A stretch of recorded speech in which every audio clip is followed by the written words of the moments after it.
Hello and welcome back to Digital Dialectics. Today we are so excited and honored to have the one and only Muhan Zhang joining us. Welcome to Digital Dialectics, Muhan Zhang. Jonathan, it is such a pleasure to be here, man. We've prepped a little bit offline, but seriously, I couldn't have a better Sherpa into this new exciting world that we're in right now. It sure has been a long time coming, my friend. And by way of introduction, I'll give all the good people out there a little bit of a flavor, a taste of who Muhan is from his professional introduction. So here we go. Muhan Zhang was employee number one. Let that sink in, everyone. Employee number one for Mr. Andrew Yang in his 2020 presidential campaign, and grew to become the chief operating officer of Yang 2020. During his time on the campaign, he led major business functions from technology and finance to legal compliance and operations management. From 2017 to 2020, the campaign grew 300-fold in fundraising, totaling $40 million in lifetime donations from more than 400,000 American donors, and had a team of over 250 across the country. Muhan also writes now on Medium at muhanzhang.com, where you can sign up to be notified for new and special early access posts. Now, this barely just scratches the surface of all that we have to discuss and to dive into today. One preface I will give is, unlike in Dialectics Past, we're going to let this conversation breathe. And so that means we may even take breaks. And really the goal is to unpack and just unearth some of the key insights from all of the experiences and knowledge and background that Muhan brings to the table. So with that, welcome, Muhan. Jesus, Jonathan, you make me sound so much cooler than I think I am or that I feel, but it's a pleasure, dude. We got to know each other very much kind of like ships passing the night on the campaign, but it's funny because there's classes of colleagues on the campaign who never got to work with each other. So I'll say like, oh, that's right, you don't know that person, or you guys just missed each other in that way. And certainly it's been really exciting to see all the different paths. Yours kind of really stands out among what Yang alums are doing after that that crazy campaign we were on. Totally. And let's kind of take ourselves back, and I may have the dates on this wrong, but like when we first met, I think it was on a bus from Boston to New Hampshire. Correct me if I'm wrong. Absolutely right. South Station. Yes. So we met at Boston South Station. I had my like meal prep with like chicken and broccoli. You were reading a book, waiting for the bus. And wow. as we were. Yeah, no, it's really. Go on. And I was going to New Hampshire because I think like the team had asked me to come kind of introduce and conclude, because Andrew was speaking as part of the Humanity First tour in the fall of 2018. And it was around that time, again, I believe that Andrew had asked me to move to Iowa for the campaign. And so it was sort of part of this transitional time. And I think I got an email saying like, Muhan will be booking the bus tickets or something. Right. And by the way, just to flesh this out, this is incredible because I remember this so vividly. It was Henniker. We were going to Henniker College. It was the first time we unveiled the universal basic income banner. And I don't want to give away the punchline, but like you really dropped some really radical and I think core, but some very radical ways of talking about basic income and what it meant. So like, and I had only heard of you through that email intro that you gave to all of our donors the first time. You know what I'm talking about. So it was I just knew you were a very intense person. I was like very excited. That is so funny because even that email itself, I've now talked about, has its own kind of backstory and evolution. But yes, wow. So we're like on this bus, and this is literally basically the 1 hour and a half we have together until like a year later, essentially. That's right. Because immediately thereafter, I mean, you go back to, work in HQ in New York, and I go straight off to Iowa. So I remember distinctly one conversation we had on the bus, because I think at the time the team was 5 people. Again, you being the first on, and you had asked me, like, why do you get it? Like, why do you see this? What's your whole deal? And I was like, oh, I hope you'd asked me that question, because I feel like we're like both these very like self-critical and like analytical beings. And I'm like, well, I think one thing, Muhan, is, we have this shared sort of immigrant experience. And there's this layer of outsiderness, or kind of being an observer unto the world, that provides this layer of, well, what is the truth, and how do we seek the truth, and what is the data and the facts? And one other thing we talked about, I remember, is this intellectual dark web and the collection of people like Sam Harris, who had been building this tribe of reason, then for years. And we kind of saw these two in these silos, where there was the realm of ideas and the tribe of reason in the realm of ideas. And then here was this campaign, the action, the actual political movement. And at that point, they still exist in silos. So yes. I just remember that conversation between us on the bus very clearly. Wow. Jonathan, it's such a pleasure to like put our two halves together. I totally believe us having that conversation. And it's funny because, clearly certain things that we had just on that brief experience like stick out more pointedly to me. Because I guess especially it was so dense in all the things that we talked about. And I'll confess, even on the intellectual dark web side, I had friends who, I had a friend who loved Joe Rogan from back in the day. I don't actually know if he officially counts in the IDW world, but prolific podcaster, obviously, friends and socializes with them. I had heard of Sam Harris, had never listened to the podcast. And Eric Weinstein had never listened to it. Never. Waking up was like, oh yeah, I know. So I think it was the bridging of those worlds together, because to even that point of the silo, like I had not really been inculcated in that tradition. I will confess that's probably also somewhat representative of me. I am somewhat unaware, purposely unaware. There's somewhat of a purposeful isolation from certain media that characterizes some of my consumption habits. That's not always a good thing, but it definitely comes from also a place of trying to focus my time on areas that I have control in, and then kind of just letting the rest kind of play out in the background. Mm-hmm. In your recent Medium posts, I'm just going to pull up this quote, because sure. I was like, I remember this quote because Muhan told it to me on the bus. And I'm just trying to scroll to it. Please. Oh God. And if it's okay, I'll just read it. Go for it. I'm sure most people have now read this incredible piece. So this is a quote from Andrew Yang to Muhan in what he calls a singularly Yang pep talk.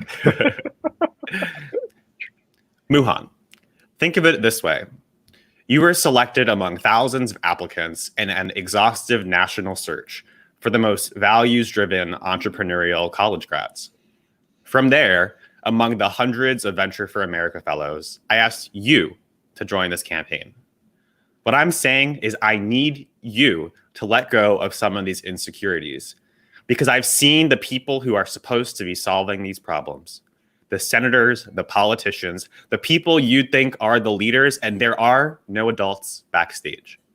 This is it. We are fucked. I guarantee you by the end of this, no one will do anything. So... How prescient, right? 3 years later.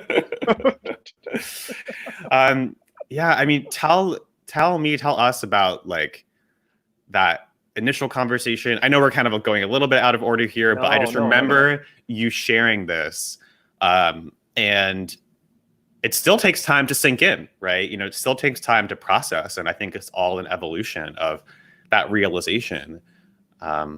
There's no Yes. one in, and I remember the way you put it. You were like, "There's no one in the wings, Jonathan." There's no one. No, exactly, exactly. And maybe some like verbiages I've cleaned up or changed throughout, but like the idea there is no one in the wings. So, I think I think it comes through my writing. We enjoy a relationship, so you can fact check or even isolate certain examples. I have a personality that is naturally very self-critical, self-doubt, and certainly I think that stems very much. I love that you brought up the immigrant experience. I love that kind of outsider take and that wrestling for authenticity or qualification of being American. It's all there. And I will say it was fascinating. If I can just park this later on when the campaign scaled and kind of our team on the operations team, which is wild because you weren't there for this portion of it. You were doing greater things. We got to 8 people. And when we looked at the feeling of why our team felt different than many of the other departments on the campaign, I would say that same essence that you're capturing, the outsiderness, the you can't take things for grantedness, right? The somewhat at times we talk about this the scarcity, which can come from a scarcity of trust, scarcity of resources, the scarcity of a whole slew of things that happens when you're like normal in society. That you know exactly what I'm talking about. That I think was a very defining characteristic of our team, and I think that helped us work very well together. But so to this story, I think I still exhibit it today. Generally speaking, I don't have much natural like confidence in myself. I think that is now greatly supplemented by my confidence in my work. Right? Like I joke with friends, and I do mean it. Like I understand that my viewpoints and my conclusions mean really nothing. I'm just another voice on the internet. But in my favorite example, like I know how to read an FEC compliance book. If it says that these are the rules and these are the rules, and I certainly know the quality of my work. So like all of you who don't even bother, you need to sit yourself down and comply, because this is like how a system is built, right? So in a strange way, for someone who sees institutional failure everywhere, and I know you see the same, I'm sure we'll talk more about it.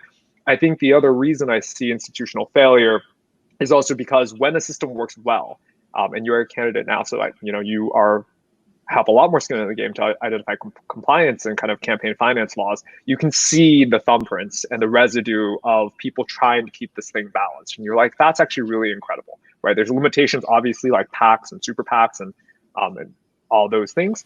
But there generally is like a great respect I have for those who have come before us, who've tried to set some kind of a semblance of that. So that's generally a debrief of my style.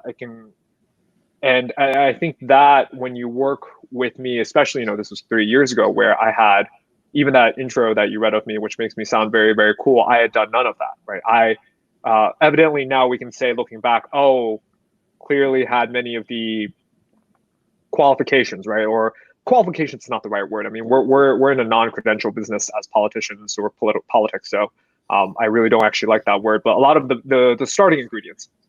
And so when put into the right case, it's like, okay, well, how do you literally run for office? Okay, well, there's a regulatory body. Cool, you do that.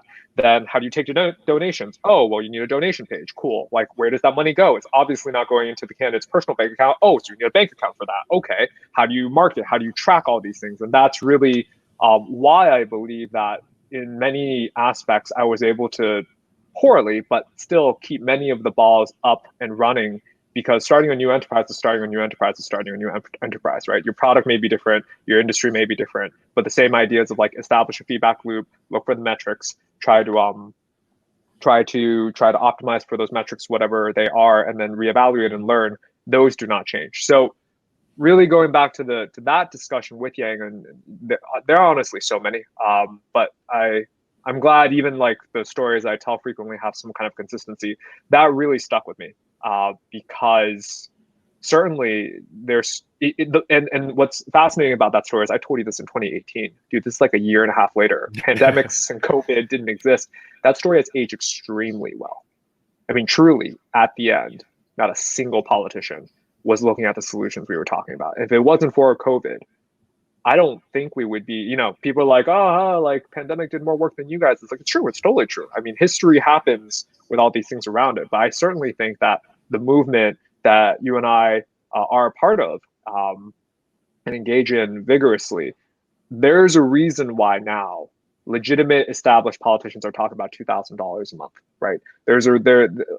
I've tried looking this up. I mean, I will also say this: part of my personality loves hating on the haters sometimes. This is very funny, but especially in 2017, I have heard every reason under the goddamn sun why Andrew Yang would not win, right? He's Asian, no political experience, really awkward with people, like too futurist, like, and they're all wrong. Every single one of them is bullshit. Fun fact, like, no one knows how to become president, but everyone wants to tell you how to become president, like college kids and like hats. Another thing I'll just drop, I know I'm like going on, but to paint out this, like, I guess, intro, I remember coming to a conclusion at some point, like, okay, everything that everyone thinks about running for office is bullshit. There's only two things that cause you to lose. There's only two. And you tell me now, because now you're a candidate. I've actually refined this even since then. But at the time, I would say, one, your candidate drops out, or two, you run out of money. And if the campaign does our job correctly, then you don't worry about the money, right? And then we can talk about that later.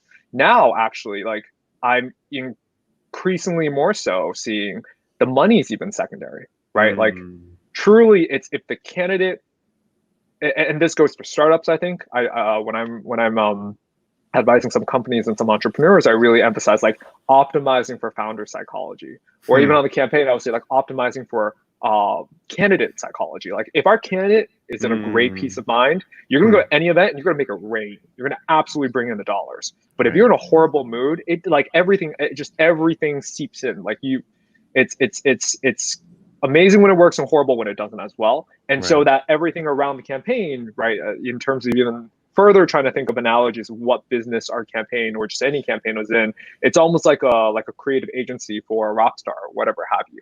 The goal is to optimize your time to drive the highest amount of value, because everyone's buying and putting money into who you are, right? You are the face of the set of ideals and virtues and things that you're running on.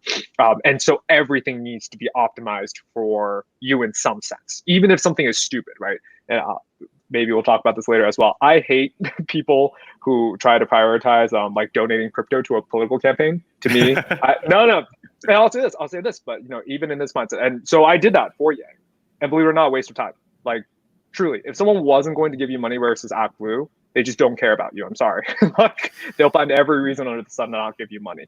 But if you were to make the argument like, hey, we don't actually think it's going to make that much money, but it's a virtue signaling thing, and it matters to our community, and most importantly, it makes our candidate happy, that is more legitimate than we think this is going to bring in money. Like, I did it for Venmo, I did it for crypto, I built a Chinese version of the website that had like 7 lifetime visitors, like truly useless from a fundraising standpoint. But now I think kind of, with that refinement of it, it's like, and don't get me wrong, that can be really irritating when you're like, wait, are we all just personal assistants to the candidate? That's not what anyone signed up for.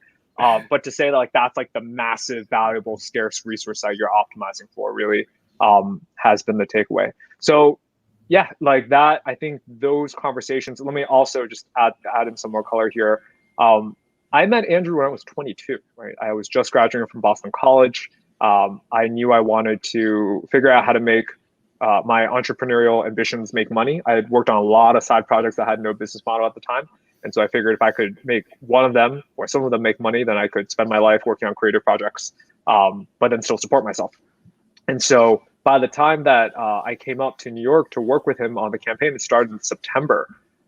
He had already known me for 2 to 3 years. Then you add in the campaign. Like, he's just seen me in an incredibly formative beginning and, up until now, period of my career. So it's that combined with who I do think Andrew Yang is, and that portion like matches to what a lot of people have felt outwardly. Like, I think that those are all ingredients. You can see that like emerge in that way of talking to someone, right? Like, if if that was like a normal employer who kind of like kept like an arm's distance, that's cool.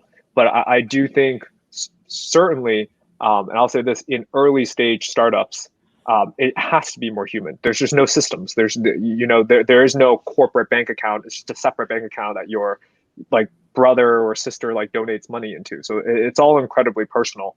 And this conversation also took place in his mom's apartment. So like there's like all these incredibly human things at the very beginning. Totally. And there's so many different rabbit holes for us to explore and dive into. There's so much. And I think one thing as a frame and a preface as well is that like I think I'm going to try to force you, as we talked about, to get more sort of dive deeper and more personal about you in particular. And I know you, with your like analytical capability, draw these sort of like higher level meta sort of insights. But I want to make sure that we ground them in at least some sort of tangible, concrete, as you say, human example, to just give the sort of, you know, higher order insight some rooting for people who are tuning in. So maybe one place to start, if you're open to it, is kind of sharing a little bit about, you know, your upbringing, like where, you know, your parents coming, like just kind of sharing a little bit about Muhan, you know, kind of born and raised, you know, son of immigrants in the United States. Totally. Wow. Thank you for asking that. It's going to feel very self-indulgent, but here we go. So I was born in Boston. My parents are both from mainland China, and they were the diaspora group from mainland China that got their green cards through the George H.W. Bush Chinese National Protection Act of 1992. It's a super specific law. Here's the reason I know that. Because growing up, even among theoretically my Chinese community, because in Boston we do have a Chinatown, I couldn't understand other Chinese people. And the main reason is that for Chinatown, especially the one I grew up in, are mainly Cantonese speaking, and our family household is Mandarin speaking.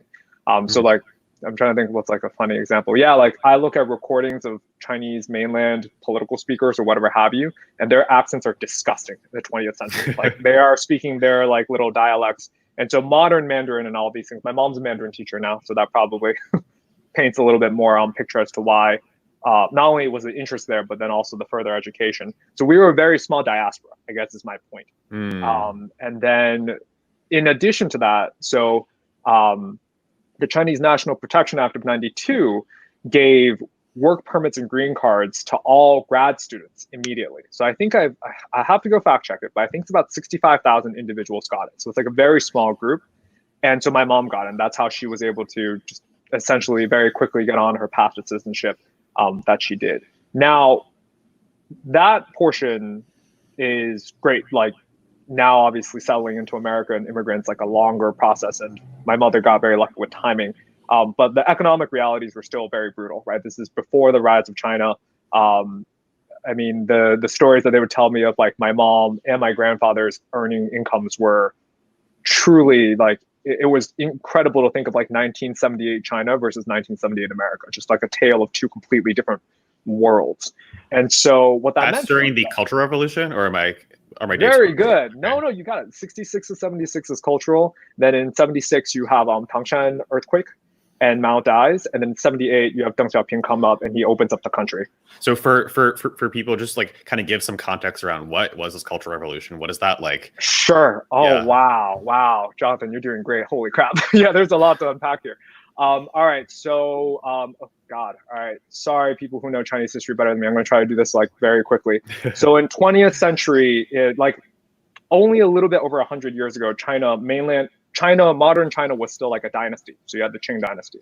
Qing dynasty was fading, and so you had World War I, World War II, and during World War I and World War II, like the first half of the 20th century, China was really being dominated by foreign powers, and also most specifically Japan. So what happened during that period of time is that you had the fracturing of China into the Kuomintang, which later lost the war and then established modern-day Taiwan. And then you had the burgeoning Communist Chinese Party, which is now the dominating one party of mainland China. So that's really important because during this period of time, in conjuncture with American history, we then later go on this containment strategy. And so there's no trade with China. Mao is only getting support with this like really tense relationship with the USSR. Like Mongolia gets carved out as a country, even though the Mongolians conquered China in like the 13th, 14th century, because you want to have a buffer. And so like it was truly so poor and so agrarian. I think I know this number, but 350 million people starved during Mao's like Cultural Revolution initiative. And so that's all like modern history. So my mom was born in 54 and the Cultural Revolution was 66 to 76. So this is 12 to 22. Like she lived through this and had no school. Yeah. But like, so, you know, again, for knowing kind of just the cursory kind of one-liner of the history, like, as you say, like tens of millions of people, you know, died. But so what was the premise even of the Cultural Revolution and this kind of very like harrowing moment? Totally. Wow. Holy crap. And this may be kind of beyond the scope, but I just sense there's something here that, Thank you. No, so the many times I certainly cannot speak for Chinese nationals, but as a member of the Chinese ethnic community, many times when we the Chinese talk about the last like century, we talk about the last century as like a century of shame.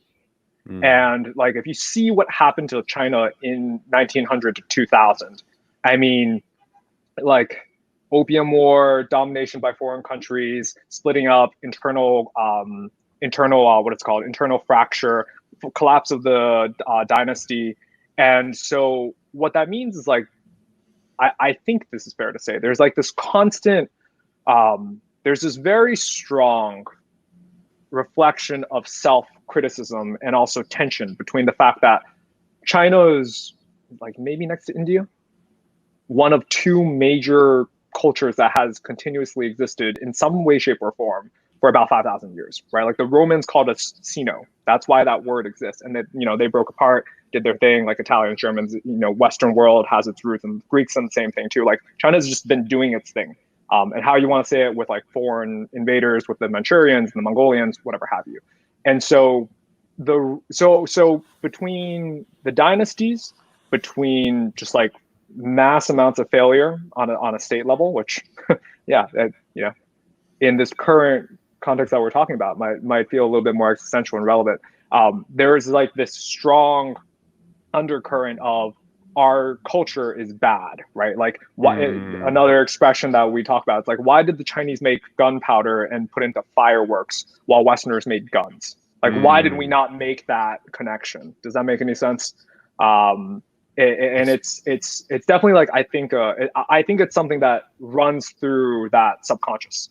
And so the Cultural Revolution, among many things, was trying to get rid of intelligentsia. So the idea that like if you were a corrupt capitalist in the urban places and you were a landlord, then you were against the peasants, you were against land reform, you were a proletariat. I think no, proletariat is not the right word. Patrician, right? Patrician proletariat. And so you need to be re-educated. So like my aunt actually got sent to Inner Mongolia at a young age to go tend to pigs. And there was no school, there was no higher education from 1966 to 1976. The country was ostensibly trying to, like, again, why it's called the Cultural Revolution, throw out all the old stuff. So like book burnings, like very anti-culture, everything, and just move towards the new stuff. And what did the new stuff include, right? So I will say this, some stuff that, whether we like it or not, the communists were more progressive on. So they helped get rid of foot binding. Women gained the right to divorce.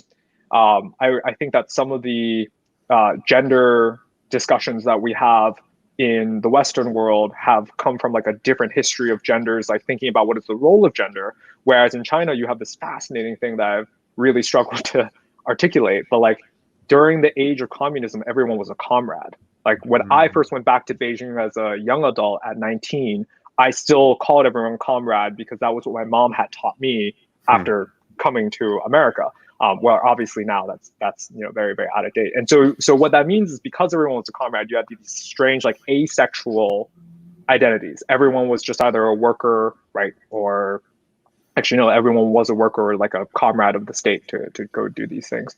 So is that helpful? I mean, sorry, I'm not as succinct on that one, but no, and I just think, again, having kind of limited insight, but having studied it somewhat, this does seem to, and also not having heard this kind of part of your story and your kind of family's history in it.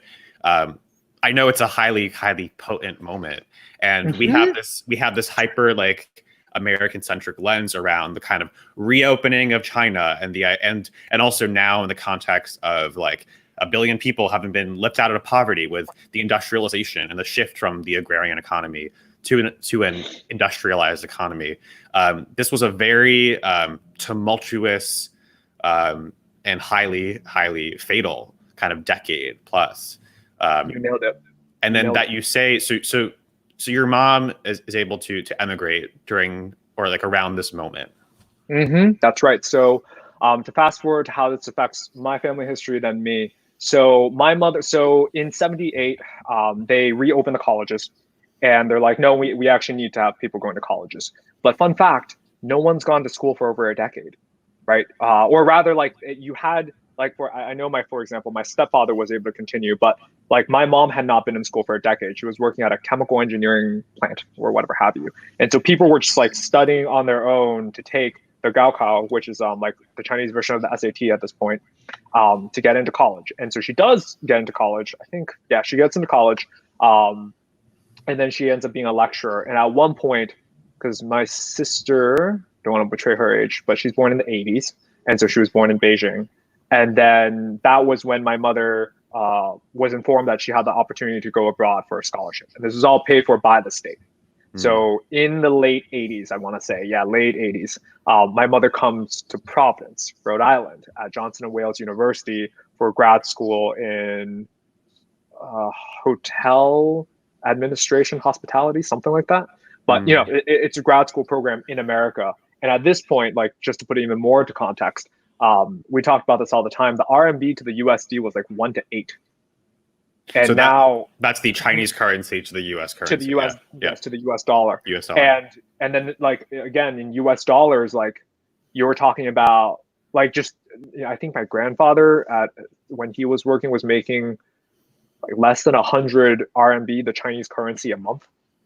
So if you turn that into American, that's like $12.5 a month income. So you can imagine like, and you know, we still have this now. If you take the USD and you take it to other countries, like there are people who live on significantly less money because the costs are a little bit different, but to demonstrate like how much of a dramatic difference coming into a different market was. And so she came to Rhode Island and studied. And then after she finished her grad program, she wanted to move to a bigger city with more opportunity. So that's how she moved from Providence to Boston. And then that's when I was born in Boston. So I can move to the next story, but next portion, because that one I think gets more expedited. But is that good? Totally. No, it's just also interesting that many roads seem to take us through Rhode Island. Yes. Apropos of Yang and Brown and VFA. And so it's just interesting that some of the roads kind of take us through these clustering of cities as well. But completely. If I may park this. One of the things I've talked about with a good friend from Detroit is that if you want to amuse yourself with how, like, at least in my feeling, the Chinese looked at America, like Jack Ma talks about this all the time. Jack Ma, Alibaba founder, kind of like the Chinese Jeff Bezos. And so when Chinese people of that era, like older, like 40, 50, 60s, think of America, they were really, really thinking of like the Vanderbilts and the Carnegies, like the industrial America, like Detroit as what America is. And what's really interesting is I feel that's how I see them, where they're like, oh yeah, like Americans are like so can do and so like brash in some sense, right? Like there's obviously, you know, entitlement, of course, like, oh, why can't we do this? But kind of when you combine competence with entitlement together, you do get something very magical, right? But what's funny is like for us, right, as Americans growing up in this age, that is not how I define the American spirit. If anything, I define the American spirit as kind of like lazy in terms of entitled off of previous gains. But like we are not, you know, there's so many studies, like we can't even build subways anymore. We don't take on massive, ambitious projects like we used to anymore. We are much more comfortable with a society built on kind of Ponzi scheme inequality rather than like fundamental investment into certain things that like actually propagate higher standards of living for everyone. So it's interesting to watch that, not only that intergenerational thing where I know like boomers and millennials already have that, but like I have that with different cultures that too, because that was certainly the America that like they thought they came. I remember my mom said like Boston and Providence in the 90s, they were like, these places are dumps because they were coming at the end of white flight. No, like think about it, right? Like truly, that was not a great time. And now they're back to like an unprecedented level. But just kind of on what you were saying about Providence in Rhode Island, I can't say this for everyone, but with my very specific background, and I did venture for America, so I really aligned, and I did venture for America, and I really aligned with those values. I've got a lot of love in my heart for the small cities in America, and actually one of the big things that I don't think people give these kind of like places enough is that, like, yes, you and I, Jonathan, and, I'm preaching to the choir, but you and I, Jonathan, like, we are among the most privileged, resource-given people in this country. That doesn't mean we don't have our own demons to fight. That doesn't diminish that. But it's true that only 1/3 of Americans have a college degree, and you have like a college degree from the oldest university in the country, and like 1.5 advanced degrees. You know what I mean? Like, but what is really important, I think, that for what it's worth, like the communists inherently were trying to argue, and this is true if you look at the economic history, when China had like the Republic thing going on in the early 20th century, there's definitely like an urban elitism that is hysterical now to talk about now, because we say the same thing, right? Like, oh, New York City has like tens of millions of people, shouldn't its votes matter more? It's like, that's actually exactly how the system was not designed to work, right? You wanted to make it so people of different backgrounds, like it wasn't the urban elite dominating, or that their votes or their lives or whatever, their value was worth more. One quick Yes. kind of sidebar on this. I just remember taking a class that was in Shanghai and Beijing, and we went to Tiananmen Square. And I think this was maybe a couple years after your mom emigrated. You nailed it. So that is what caused George H.W. Bush. And it's interesting because it happened in '92, but by that point he wasn't the president anymore. I guess it was like drafted under his thing. But that's exactly what caused it to happen. Like, Tiananmen happened, and then as a political move, America said all Chinese nationals immediately get to stay for political asylum. 1992 also is this, again, very potent year because so this is the era of Clinton. This is the era of, kind of neoliberalism and the new kind of idea of this like new Democrat and this new Democratic Party. And I also remember there's so many interesting through lines here, but in kind of the fall 2018, when I first went to Iowa with Andrew and Carly, and he's like, talked about this kind of before, but 1992 was also, I think he was at, and I think if you look at the chronology of it, he was maybe at Brown at the time or something, or maybe at Columbia Law, and voting for Bill Clinton. And so this is like the kind of first Democratic presidential moment of, his adult life, it seems, and like of this kind of Gen X generation as well, kind of defined by Clintonian economics and globalization and hyper efficiency and just-in-time inventory and so on and so forth. I love it. But just one quick thing on the Tiananmen Square is, I remember being there, and here I am, this like naive, like like American like MBA kid, and asking like our like local tour guide. So I think this is true. You actually can't say the terms Tiananmen Square. It's like not something you're allowed to say. And so I was like, okay, if you tell me I can't say something, I have to say it. And so I was like, I asked our like tour guide, and who spoke English, and we're up, in front of I think it's a portrait of Mao, I believe. You got it. And I was like, are we in Tiananmen Square? And I mean, it was kind of just like silence and like a laugh and whatnot. I was kind of given dirty looks. But there's so many, even contemporary through lines in terms of the messages of this campaign and movement around the role of data and data privacy, but also fundamental liberties and that, I mean, here we are. I mean, you have to kind of look at this even from a meta lens where here we are together talking openly. All the crises, aren't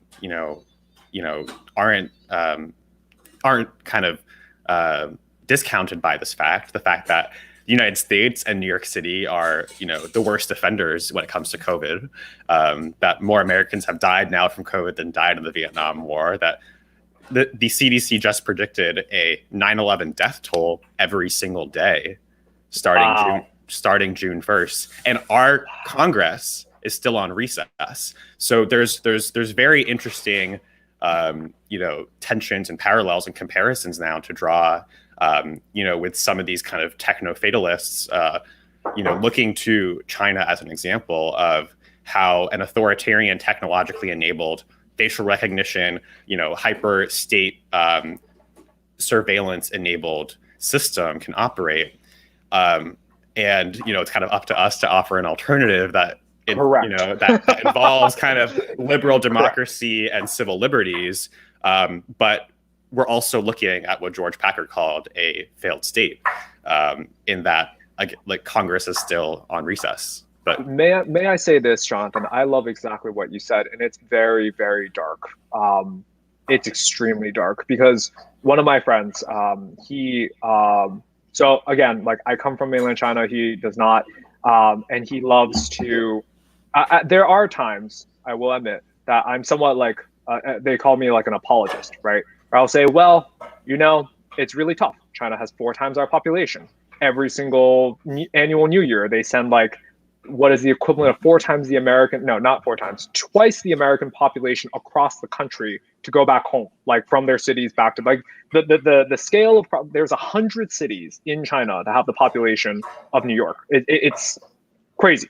And that, that again, the reason why that term comes as an apologist is because like, it sounds like I'm making excuses. Fine, fair enough. But exactly to your point there, it's like, listen, I am inconsequential. I am just an individual. And so like my opinions don't really matter. What I think is really important about what you just said is that when people like love attacking on China, I love to then say like, and what are we doing in the States about that, right? Like it is up to us to prove that the alternative system can guarantee liberties while also delivering. Like that is like the fundamental thing, right? We cannot talk our way around these things, but like incomes have been stagnant for 4 decades, right? Like suicides and opioids are up. Like we cannot like not look at the realities of our failed state in a variety of ways. So just to say, like in terms of, I think even one of the broadening things that helps us get along, even as we navigate really dark areas, yes, like at the end of the day, it's fun to shit on other countries. We love finding another country to say like, oh, look at how much better we are, then we have so much more freedoms. And what are we doing about it, right? And that's really like the question. I don't think anyone is, because it's a lot less fun. It's a lot less fun. Even to shit on American politics is quite easy. But then again, Yang's story and why it's so that story he told me and why it's so apocryphal is like no one did anything to the very, very end, right? Like if it wasn't for the pandemic, we would be making no more progress on these things. And I just called my mother with my sister and her boyfriend a little while back. And my mother's a teacher. And so she shared about her experience kind of being a teacher right now. And one of the things I said was, it's really unfortunate that America won't care about, say, like educational equality until literally you can't ignore the fact that the backgrounds of each of her students look dramatically different. Like, why is it only now that we're thinking about how just the place that you live determines what quality of education you can get? We know it's not scarce, right? Why is it? I have another friend who's a teacher, and he teaches at a bilingual school. I remember we were talking about education. I said, hey, like I'm really bullish on e-learning, right? Like we know the material is good, like you can reduce the commute, all these things. And he said something that I always knew, but I never heard in this proportion. He said, Muhan, more than half of school's purpose is for social needs. It's to provide a safe environment. It's to provide stable food. And here I am thinking to myself, like, God, that is a failed state. Why are we making our teachers take care of all these social problems that should never have to deal with, right? It's not their job. And there's no way they can solve that problem. So, sorry. Things I've been experiencing that were going on in the back, but I think related exactly to what you were saying. It's, yes, we can pat ourselves on the back. That's great. It's our turn to deliver. Totally. Now I'm also mindful of the fact that, I'm sure there's many Yang Gang here where like, where's the juicy stuff? Like we came here to like hear the, the kind of like meat of what's the secret behind the Yang Gang and Andrew Yang. So we're getting there. But this is really important, I think, to understand, to your point, the idea of founder psychology and history and evolution and yes. like, what lets you see what you see, what shapes your perspective on the world, because it's, to your point, and we'll get to this quote later, but you talk about how there are no extraordinary people. There's just I'm not going to do it justice, but you say there are ordinary people no, actually you say it. What's your line? No, I think you know that. There's no extraordinary people. There's only extraordinary people who sometimes do extraordinary things. Gotcha. Right. Or make extraordinary decisions. I think that's exactly extraordinary decisions. Yeah. Mm-hmm. Yeah. Make extraordinary decisions. So, okay. Yes. So in this vein, now let's yes. try to maybe accelerate, possibly, yes. unless there's some key juncture point before then. But I'm seeing this like Muhan, like son of immigrants, yep. like coming into Boston College, studies computer science, and then this kind of like take us through this like CS Muhan and then Venture for America Muhan, because yes. that to me also seems like a big juncture in some ways. Like, I mean, 60% of your classmates, as mine, probably did the same 5 things in the same 5 cities. Yes. And so walk us through that journey, and then the 22-year-old Muhan like meeting Yang. Yes. Fantastic. The only thing I'll add in there is that, so with all that set up, I was born here, born on American soil, second child, so only allowed to be born here. Kind of very prototypical immigrant, or I shouldn't say prototypical, but a common immigrant story, like high economic scarcity. My mother ships me back to China when I'm 4, and I come back to the States at 7. That's like probably one of the weird things I have. So I actually This is so strange. Yep. But like I also have this like 3 to 7 weird thing where my parents are immigrants from Israel, and we moved to Alaska. We moved to Anchorage for my dad to get a job there. And like it was like in order to get a visa, basically you had to work in an privileged, underserved area, and so we moved to Anchorage, Alaska. But anyway, sorry, just a strange. No. I remember that. I remember that you wrote that in the letter in the darkness and the cold there. And again, I don't want to get the spoiler, but to know that like really stuck with me. And I will say this, Jonathan. Recently, I was talking with another friend who had a similar experience. She was born in Korea, but then came to America at 7. And I've found, I think there's something really strange there. Not strange, sorry. It's not a coincidence, maybe even that you and I get along in certain ways that we do. I'm pretty sure psychologists, especially child psychologists, have said that like memory starts. I wasn't super, if you're super smart, memory starts earlier, but like 3, 4 is when memory starts. And then at 7, so I remember China, but I don't remember ages 0 to 4 in America. So I only remember coming back to United States. And my memories in China. And so I joke that I had like a faux fob experience. Like I remember taking ESL. I remember not understanding English because it was all grammar for a long period of time. That's English as a second language, yeah. English as a second language, that's right. I remember literature for the first time making sense to me at like age 15. And like me finally being like, oh my God, I'm not like always a loser in this class. And so that is consistent, and just more data to your point about like the outsider feeling. I think like some really critical, self-critical, I should say, feelings about like belonging and like earning and like what is authentic about this identity here. So yes, but absolutely to fast forward. So like I think that's the last thing that's super helpful. But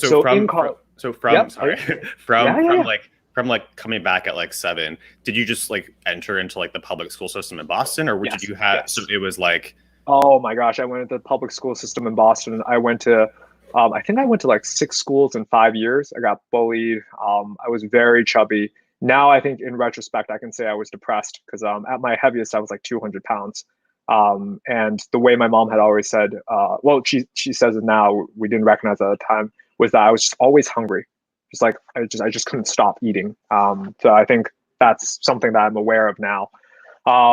But yeah, no, and then finally, I think where I got my stability was, so like New York with the exam schools here, in Boston, we have the exam schools there as well. So I tested into Boston Latin School at 7th grade, and then from 7th grade to 12th grade, right? This is so fucking strange. I mean, again, like we like know this because of just how we connect, but like literally, like again, parents, immigrants from Israel, we have this 4-year stint in Alaska. and then like come back to New York, grow up in this like, you know, kind of like ratchet like hospital housing with like Right. all the, and then literally 7th grade, you know, same thing, a test into Hunter College High School in New York. And that was, I mean, a departure if there ever was one. So that first dialectic you called, I mean, I sent it to so many friends, but like two specifically, because I joked that you were like an honorary Korean American with your panel, right? But no, I think Wesley Yang hit it. It's like the system was supposed to help people like you and I get okay, and like now we're okay. Now that is not the vast majority, right, of the individuals, and again, you're having opportunity artificially made scarce, but like for sure it is not a coincidence that like those mechanisms found angsty teenager you and me tweens, right? And I'm like, oh, okay, like here, go hang out with a ton of nerds for a few years, and like you're gonna it's yeah. Yes. I can skip ahead to the college portion of it for that portion. So enrolled in Boston College, um, had a whole slew of kind of like psychological things that were there as well. I think again, I'll share this because it may be helpful. I actually took a gap year between my sophomore and junior year. I was really, really unhappy at BC. And so during that year, I went back to China for a year to study just reading, writing, listening comprehension and speaking, and then ended up getting a Fulbright scholarship, and then like got to a level of Chinese that helped me kind of like parse out one of those things. I'll say this, probably not surprising. Definitely a lot of like verbal abuse in my household. My parents were divorced so ever since like basically I was born, so that wasn't new. But what that meant was like, you know, whenever there was some form of like disagreement with your parent, it would be like, oh, you're just like selfish like an American, or like you're just useless like your dad, or whatever have you. And so that certainly fueled this extension of like, what is truth? What is Chinese? Like, what is American? What is actually capitalism? Right? Like now, I think those seeds of like really figuring out, wait, like, you know, individualism and collectivism in these like nuanced ways, it stemmed from there as well. But anyway, so went to China, had a really formative year there, extremely positive, came back. And then this really hops, I think, to the express lane of where we want to get to, which is that I realized that the education I wanted to get in school, like, you know, I had a happy time in China. There was a lot of stuff there that really made me feel very comfortable, very belonging. And so when I was like trying to articulate what I want to get the most of my American experience, I came to the conclusion that, well, you know, computer science, internet, like those were things I had always taken classes from as a freshman, but that was like all I actually want to formally commit to in my studies. So dropped everything except management and CS, did that, had a stint working for the State Department because they partially funded my Fulbright to China. And so there was kind of like a connection there. And then so that's when I think, and then also at the State Department that summer, I was working on a thesis for Google Glass. It was this app that was supposed to help users with neurodegenerative diseases use head control to create like a keyboard on their phone. There's a YouTube video there if you need to see it. But in a vein of things that like I really cared about, but had no unit economics. That was something I did not pursue after kind of that thesis, and it got published. But even while I was at the State Department, I think my colleagues at the time were pretty helpful in pointing me in a track that was not diplomacy. They were like, listen, I think there's other things you want to do. You can always come back to diplomacy, but like, you know, your interests are maybe a little bit too wide and varied for coming here immediately. And so I kind of took the hint at that point. And I think that's where I was kind of like senior year in college, where I just finished a State Department internship. I had just finished a thesis. I wanted to know how I could support myself to keep working on creative stuff like the thesis.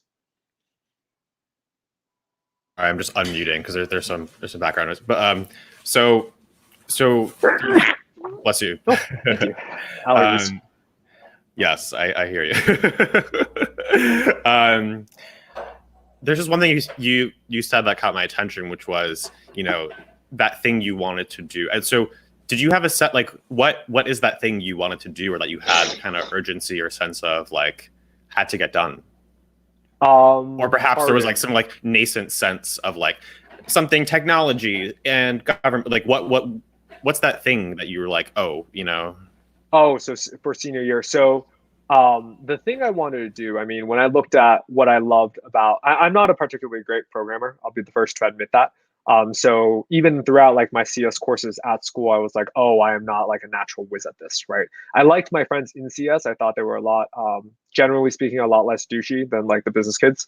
I think the business kids disproportionately had more, you know, kind of the goals and also this very specific paths to the futures after college, while the CS kids kind of like to build stuff more, generally speaking, like quirkier, but also generally like to build stuff more. So for me, I think it was the thing I wanted to do was I for sure wanted to have the autonomy, and even now, highly prioritize the autonomy to work on creative projects that I believe in. And at that time, my goal was just to figure out how to make a living doing that. So that's like senior year me, like working on these things, did the Google Glass thesis project, but no unit economics, like couldn't pay the bills doing that. So like trying to figure out how to make that happen. Does that answer the question?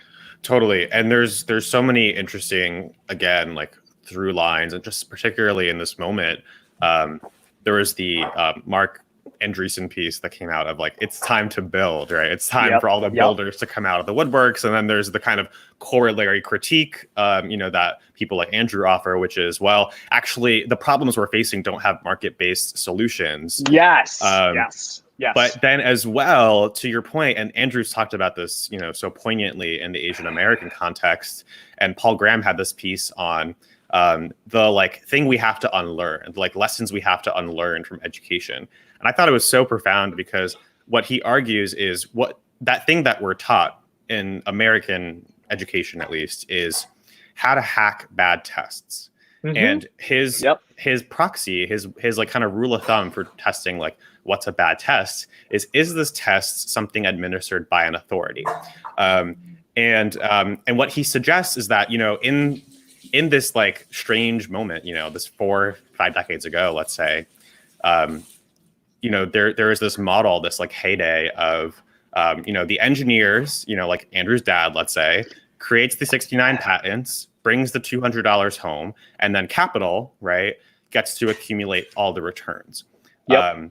But what Paul Graham argues, perhaps too like optimistically, or because part of our kind of core belief is there's no natural order to history, there's no inevitability to technology itself, is he says this linkage is breaking apart.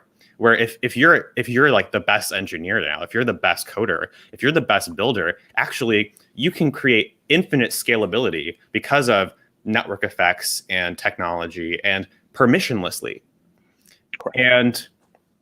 And again, there's a lot of complications here, and I want to make sure we're also like not using jargon. So I think one Sure. concrete example of this is just think like Facebook or Google or Amazon or Uber or Netflix or any like tech behemoth, where the value from it in part emanates from the fact that everyone's on it. So like as Andrew says, like you don't want to use the fourth best navigation app because you're gonna like in some cases drive off a cliff, right? There's like benefits to having this convergence on like one or two big winners. So little bit of a diversion again, but so okay. So you're in Boston College and you have this kind of backdrop, and then Venture for America. Yes. So in 2014, I go to a career fair, and I see Venture for America, and I see a little pamphlet, and it's like, okay, cool. We'll teach you how to be an entrepreneur in one of these cities, and you're seeing those two, right? I give you credit. There's two things. One, I love that you read Paul Graham. I think I hold the exact same nuanced views you have about Graham. So I'm sure we'll go back to that, unsurprisingly. But I really love that that's a dimension we can use as working vocabulary. And then two, it's like, yeah, you have the juncture of like entrepreneurship with a purpose, in kind of revitalizing American cities at that point. So it's like it's a lot of the dog whistle stuff to me. And really like to actually, that one's quite easy. I was interested in it, and then I read the book, Smart People Should Build Things. I don't think people give Andrew Yang enough credit for that book, because I think that one's all the like hope that people used to criticize that where normal people did not have. That like smart people should build things have that.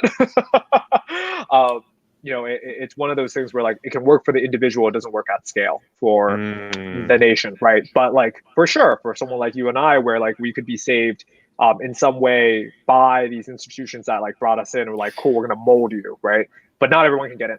Yeah. So this is such a critical through line, where it's like, and again, part of why like you don't like there's no other like Muhans out there, because it's like we go through these systems, like we like somehow survive, because the idea of like difficult home environment certainly resonates with me, and I've shared this with you in the context of coming out and being an outsider on that level as well, in a very conservative family, and kind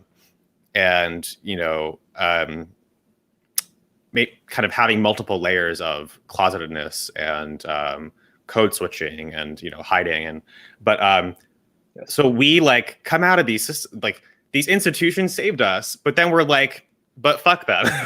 Yes.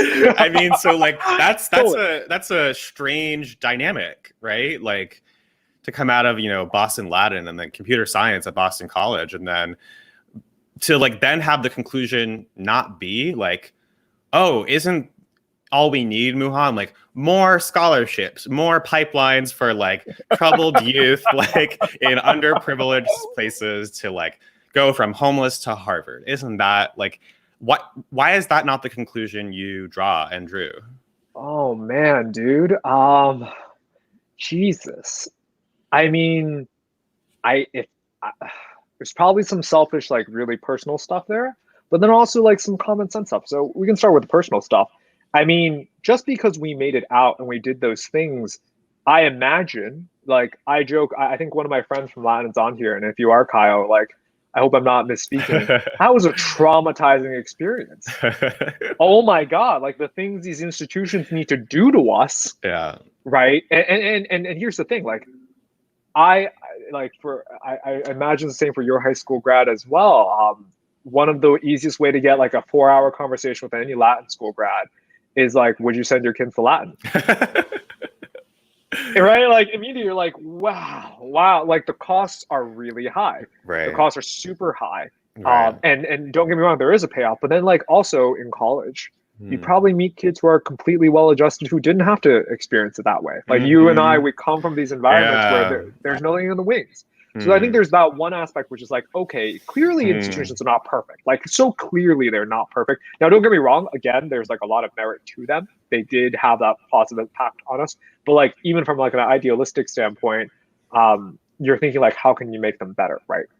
And then two, like it's then also having been on the inside of the institutions, God, like you like pull the veil back, right? And then you're not particularly impressed with certain things, and then you also realize, do like, tell.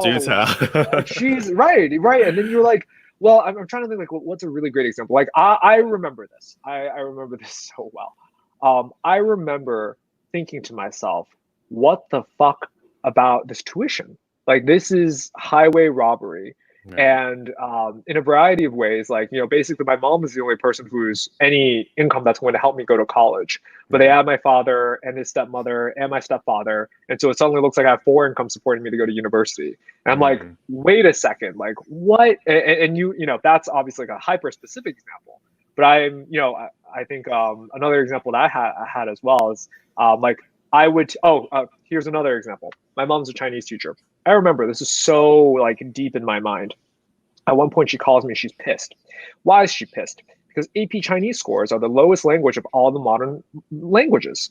And you're thinking to yourself, like, okay, why are they low? Oh, because even the State Department acknowledges that for English native speakers, Chinese, Russian, and Arabic are much harder to learn than Spanish, Italian, German, and French. That's like common sense, right? And yet, her department head is holding her and blaming her for like being a bad teacher when she's like, are you kidding me? Like this is, and also there's just more heritage speakers of those languages in these schools. And later on, like, I'd be a dope. Like I took Spanish. My Spanish is very like embarrassing, but I took it because I was interested in it, neighbors to the South, lots of Americans who are going to speak Spanish in the coming decades. Later on, I came to realize there were kids who were fully fluent in those languages or spoken at home who purposely took it from the grade one just to sandbag their grades. Where you're like, okay, wait a second. Like, so clearly there are But these ways. Yeah. Oh, yeah. Yeah. totally. Okay. So great. So you see like bad tests are being hacked. But Yes. Muhan, like Mm-hmm. I would suggest that like a lot of people, maybe have self-awareness that like, oh, why am I paying $60,000? Well, actually, Yeah. I'm just buying artificial scarcity. I'm buying a Yep. Studio 54 nightclub. Like the value is derived from the like exclusion. Yep. But like I'm a run with that because like I'm a winner. So like so like what's but what's your problem, dude? Like hush, like shut the fuck up. Like this is this like don't tell anyone. You're gonna ruin it for us. Like Dude, brother, I think what's so funny is like, yes, I've heard that argument totally. And I get so irate at those individuals because what do why? you think caused? I mean, just look at history. And certainly, like, you asked me about this, but like Chinese history is like right there in my mind. Do Yeah. you know what happens before revolution? Long periods of discontent and rigged systems that don't actually improve people's well being. Yeah. And so if you are complacent to these things that you and I see, unforgivable student debt, like, Yeah. and also let me also add this, I don't know if this, you know what, I'm going to assume that it is because it sounds like our experience is identical. Like my diaspora, the mainland Chinese kids, like I know tons of kids who like So good and graduate from college, depressed, overweight, yeah, like can't yeah. get jobs. And you're like, wait, this system is not even serving my direct community. Right. Right. So this is yes.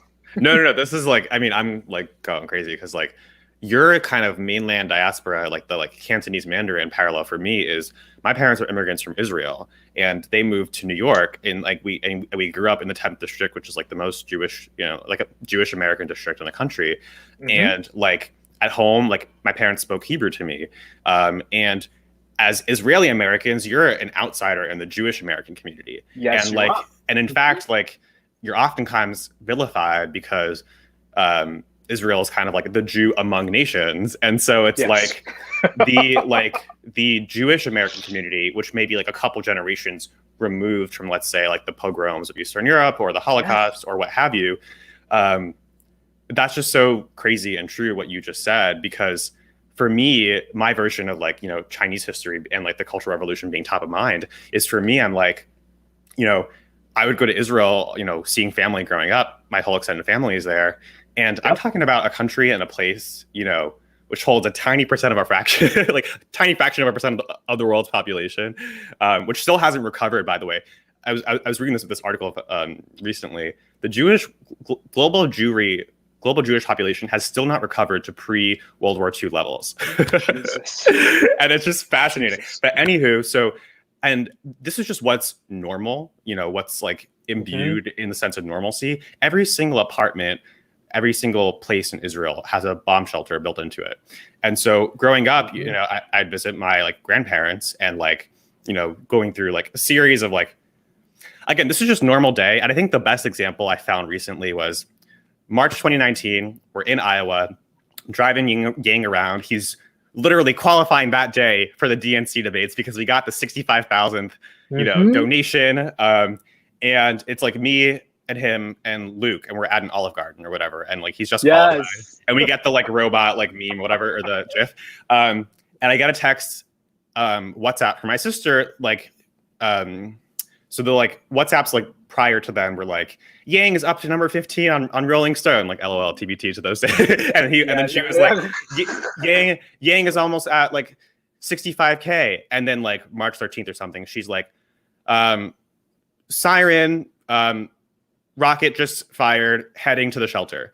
Holy shit. This is my sister Muhan, who like, I think you may have met, like she, born and raised in New York, she's an American. She went to all these institutions, like she went to, she's a, graduated medical school in the United States and then is now working, in like a biotech, and I'm just like, you up? Like, because I'm so desensitized to, oh yeah, like if you live somewhere, if you go to a public park in South Israel, like there's like a playground area and it's it doubles as a missile shelter because like there is a national siren system where everyone knows you have 15 seconds once the siren sounds.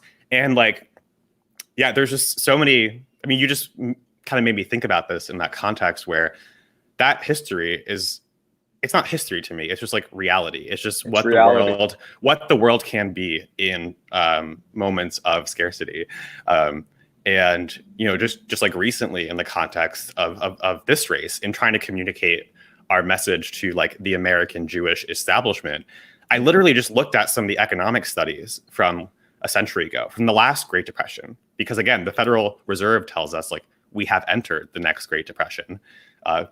And you see a one-to-one correlation, like that the Nazi Party in Germany was democratically elected. And you see a one-to-one correlation after 1928 with the Great Depression of unemployment rates in Germany after hyperinflation and the devaluation of the mark with Nazi seats in the Reichstag. And so it's like not theoretical to me. It's not conjecture. It's not like alarmism. It's like reality. Yes. Jesus, Jonathan. Yes to everything. Have you watched, a quick aside, have you watched the film Parasite, the Korean film? No. It was very, I think it won a very prestigious prize, and it was the first non-American film, I think, to win some prize of that caliber. It was quite popular in the Asian American community. But one of the things that you just nailed upon is that like one of the mechanisms of the film is, I hope not a spoiler, is that a lot of South Korean houses have bomb shelters underneath them because South Korea, North Korea, and you have all these things that are just you've got it. Like, just because we don't think about it anymore doesn't mean that unveiling of history doesn't continue to shape our day and lives. Yeah. And what you were saying about that, it truly is. I think another thing as well that gets me very, very jazzed is that if you don't care, like it's not great, but if you're like a banker and you're like, I'm just in it for the bees, I want to be a billionaire, but I don't think I'm like better than anyone. I'm just like purely pursuing my own self-interest. I don't like that, but at least you're not a hypocrite, dude. The amount of it's the combination of wanting to do good in the world and then being completely apathetic to the actual things like day to day that do these things. I'm like, I don't know how you can square these things away. So this like, I mean, call it like hypocrisy, call it cognitive dissonance, call it what you may, but I mean, I mean, to your point about like this like obsession with like truth seeking, and like for you, it's interesting how that came out through like literature and reading. And I mean, there's so much to get to, but like you like journal every day, and this is like amazing to me. But like for me, one parallel to that is like the obsession and truth seeking and just like focus and honing in on verbal communication. And in part for me, it was because growing up and having like a mild stutter was always in the background. And like being able to control and know which syllables, which consonants would give me pause, even introducing myself in class. And this constant state of like tension and anxiety around experiencing that shame has been so, again, just like always in the background, always kind of stigmatized and non-discussed, but has really informed, I think, in some sort of a parallel way to your like, again, like reading your written word, it's like everything lands, everything is punchy, everything like there's no superfluous word. Like I think it was some German philosopher put it like the written English word should read like a punch, and like that's what your writing is like. And for me, it's kind of that same level of meticulousness or can be under certain conditions around verbal communication orally. I love it. God, Jonathan, two things I know. We haven't even gotten to the Yang stuff. I know we'll get to that. But there's two things I want to say. One that you will love, and you should look it up. I learned this courtesy of Jeremy Clark, Jesuit professor, Boston College. I give him infinite credit. So I was taught this Confucian idea by an Australian Jesuit priest at BC. Very funny. As one does. It's called the rectification of names. I saw this in your thing. Yes. And it is, I think, exactly what you are talking about. I have a whiteboard in my room because that's who I am at the top left. Sometimes I'll put like an expression in English or Chinese that like really encourages me, gets me going, whatever have you. Yeah. And so when Confucius was asked what is the first thing he would do to administer a state, he said that he would rectify the names. And that is exactly what you were telling me. We have to use the right words, because if you cannot call things by their truth, he has like this 5 thing. God, I can't translate and memorize at the same time, but he says we have to call things by their names, because with names, then we have relationships. Then if we have the right relationships, then we have the right actions. Then we have the right actions, can society flourish? Only when society flourishes can we have like joy and prosperity and all the values that we care about. So like the reciprocal portion of that is if you can't call the thing to truth, you can't even start. You can't even start. And just another thing, I don't know if we'll get to it, but something like deep in my heart, just an example of what you just said. I hate it in the entrepreneurial world when people are like, you want to know how to like be an entrepreneur? Just do these things. And I'm like, no, you trash. You want to know what's like the number one thing to be an entrepreneur? You need to have starting capital. Because and it doesn't have to be large. It doesn't have to be as large as you think. But like, here's the reality: if you fail and you have these or you need to be single and unattached, or like whatever have you, you need to have these privileges ready, because you're gonna come to a point where you need Facebook ads, or you need a place where people can work without being like constantly in each other's space. Like you're going to need these things, and money is the only way, or resources, or connections, or your nonprofit friend will do web development for free.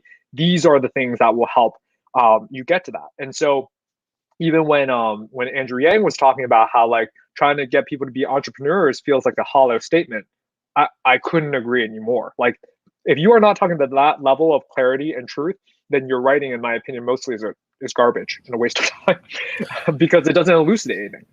There's so much. But the thing is, this like scales up in such shocking and tragic ways in terms of like the foundation of like American institutions, in that these like narratives, these these really lies that's what they are. That like underpin so many of our political, educational, health, criminal justice, so on, are so pernicious. And I agree with you. There's nothing I hate more when it's like there's like, so one like particular example is at like Harvard, there was this point at which they introduced the idea, their like new tagline, but every point they would say, we're here for a transformative education.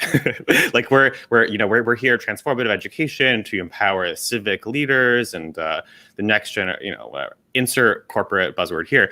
But like I find that more pernicious. Like I find it more in like I see higher integrity in the alignment of, no, like we're part of a machine that's generating efficient returns to capital, and like completely, and like this is just like a facade for that.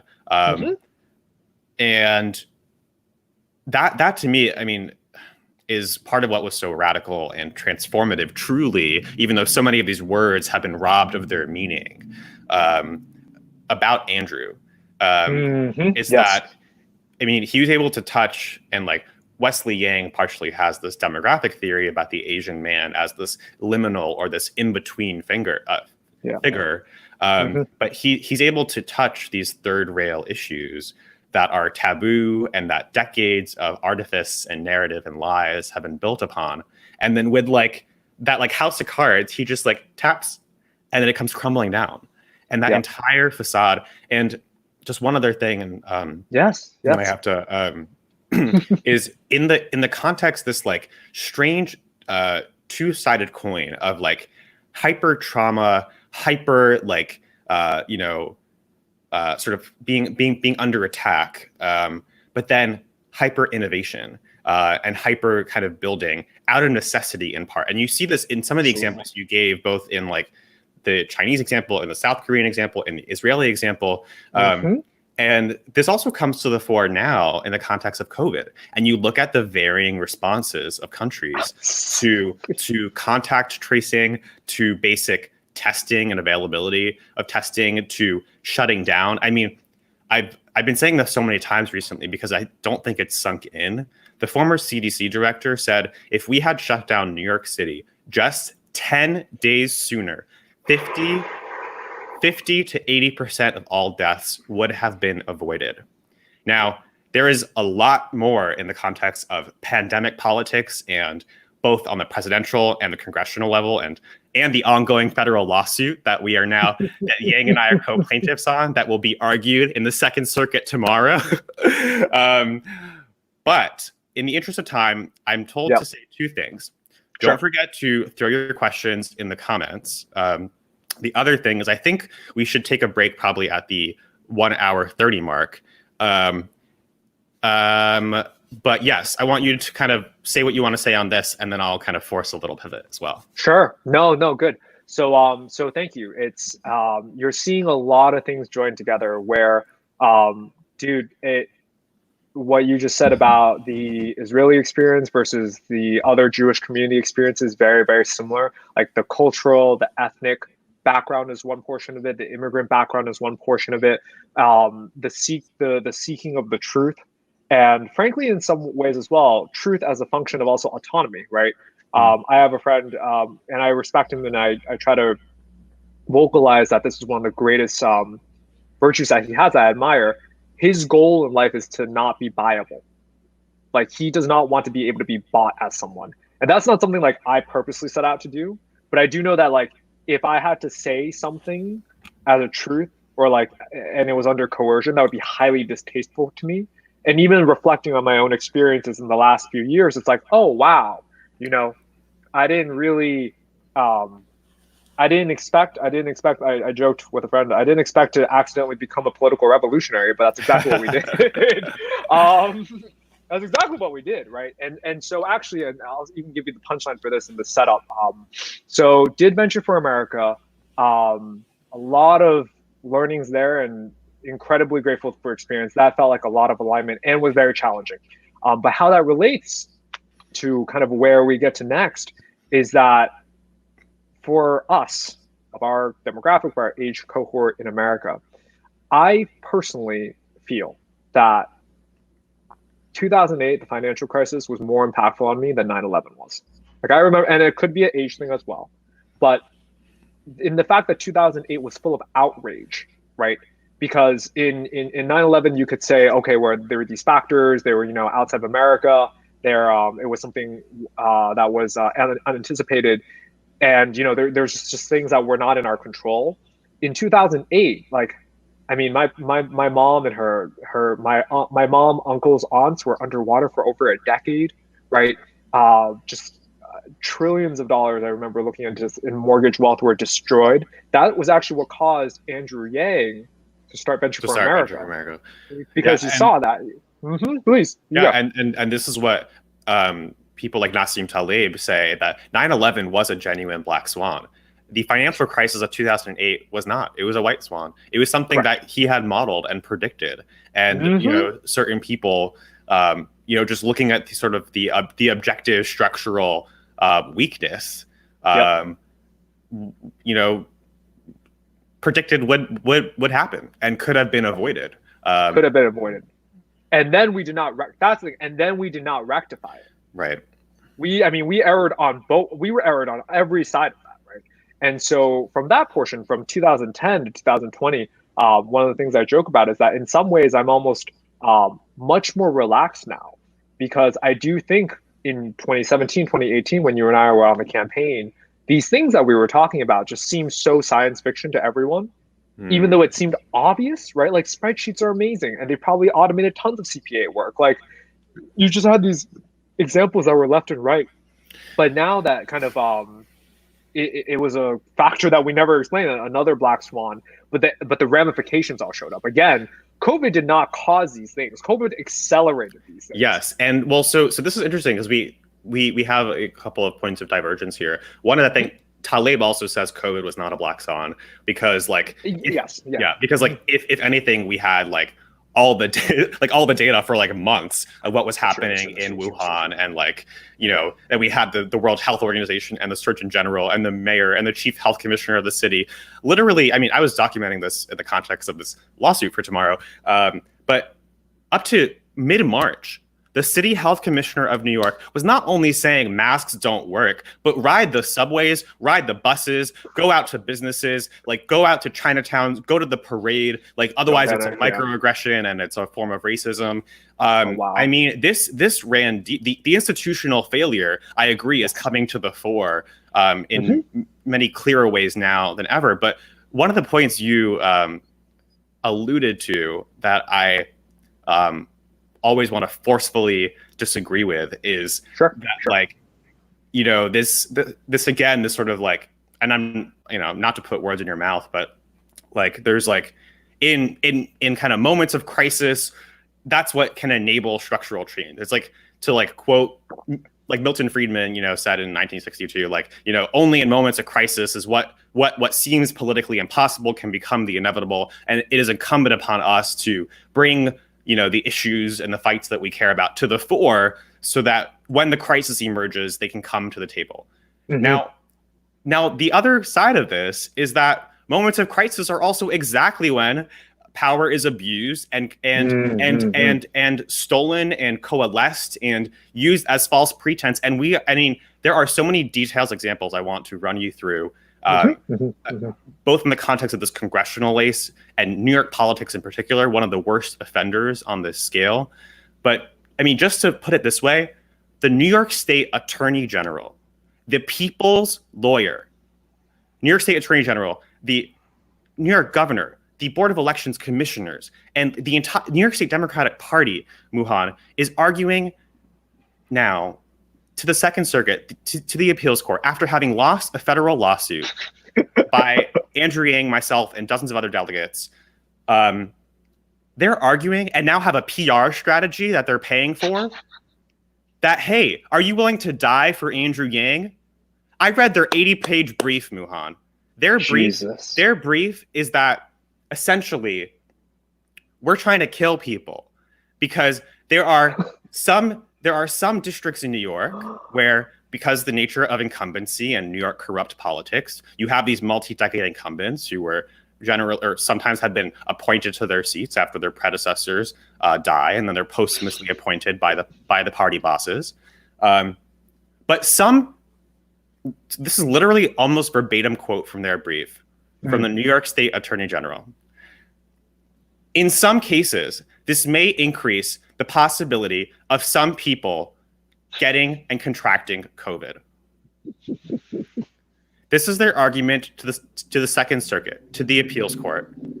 Now, this is not only farcical, it is sickening, and because, again, of the particular history of the criminal way in which New York City and New York State handled this crisis, where the former CDC director said with confidence, if we had shut down the city 10 days sooner. Notice all of this happened, and the reason I have some context around this is the congressional ballot access process to get signatures in person. My team, you know, all of us volunteers out on the street, coming across at least 20,000 people in person for the manual in-person signature process to get on the ballot, exactly as COVID comes online.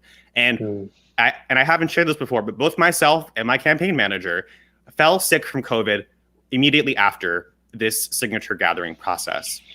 And the level of the lies and institutional failure, again, you know, with like financial crime, you know, it's a little bit like there's some psychological distance, right? It's like, my transaction with a mortgage-backed security, yeah, like it actually might have, you know, killed many disproportionately African Americans because they were most hurt by the mortgage crisis, but there's this like psychological distance because someone transacted, someone signed a contract. There's lots of legalese and lawyers and banks and institutions and so on and so forth. We're talking about, again, I mean, more Americans have died from COVID than died in the Vietnam War. A 9/11 death toll happening every single day. I'm not talking about just being complicit. I'm talking about a level of gaslighting, a level of gaslighting is really the best word for it. To say, you're trying to kill people because you're trying to let them vote. Now, note for context, 1 week 1 week before this decision by the New York State Board of Elections and the entire New York State Democratic Party, Joe Biden on record said, we have to be wary that Donald Trump may use COVID as pretense to postpone the November general election. Now, I had Michael Sandel on last week, and unsolicited, without even any context about this lawsuit, he said, and this is, by all accords, the greatest moral philosopher of our time. And he said, the most dangerous thing we need to watch out for is to not let Donald Trump use COVID, use this crisis as pretense to postpone the election. And I said, it's so interesting and apropos that you bring this up, because we're literally, in a federal lawsuit right now to prevent that exact precedent, to prevent to prevent our president from citing the New York State Democratic Party and all of its leadership, its attorney general, as precedent. But look, COVID, so they had to cancel the elections. Most critically, for anyone who doesn't have the context on this, weeks before this decision, voting was made entirely safe by mail. So it's not that we don't have an alternative. We have a very safe alternative. The governor passed an executive action saying voting is made safe by mail for everyone. You don't need an excuse to vote absentee. Many people have actually already gotten their absentee ballots with all the presidential candidates and congressional candidates and the like on it. And in fact, if you go to nycabsentee.com/absentee, you can take 1 minute and fill out. It's amazing. Government can work if it chooses to. It takes 1 minute to enter your information. You can get your absentee ballot sent literally anywhere, postage paid guaranteed, and you can send your ballot back filled out. This was before any of the false pretense, not just false pretense, Muhan, to like the press and a media narrative and a media strategy, a la Andrew Yang, a white nationalist, but like false pretense and lies to the court. They're trying to solve this through the court system. False pretense and lies in changing the rules around ballot act. I mean, it runs so deep, and the gaslighting is so strong that it is truly, as Eric Weinstein has put it, in this moment, and Balaji and many others, like, it is individuals who we can have faith in. And the scarcity of integrity in this moment is tragic, but it's also empowering, because we can rebuild. We have to rebuild. Just again, to kind of take us back to this like coda that which is that there's no one in the wings. Correct. We're fucked unless we do and act otherwise. That's right. Should we take our break? Let's take our break, but I want to kind of give people a hook, because there's so much juicy, meaty stuff. And I'm wondering, I know. I mean, you probably can imagine a hook better than most, but if you don't have one top of mind, I'm thinking about this March 31st, 2017 phone call that you cite to in your piece. This like fateful moment. Andrew Yang calls Muhan and is like, come to New York, I'm running for president. That's exactly how it rolled. And then things only got weirder from there. All right, we're going to take a 3-minute break from there. Get your food, water, bathroom break, what have you. Come back ready, because we are getting into the action here. All right, back with Muhan Zhang in 3.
Hello, one sec. I My know. mic was muted. Perfect. Yeah, I was like, wait, Jonathan, is that you or is that me? His mouth is moving, but there are no words.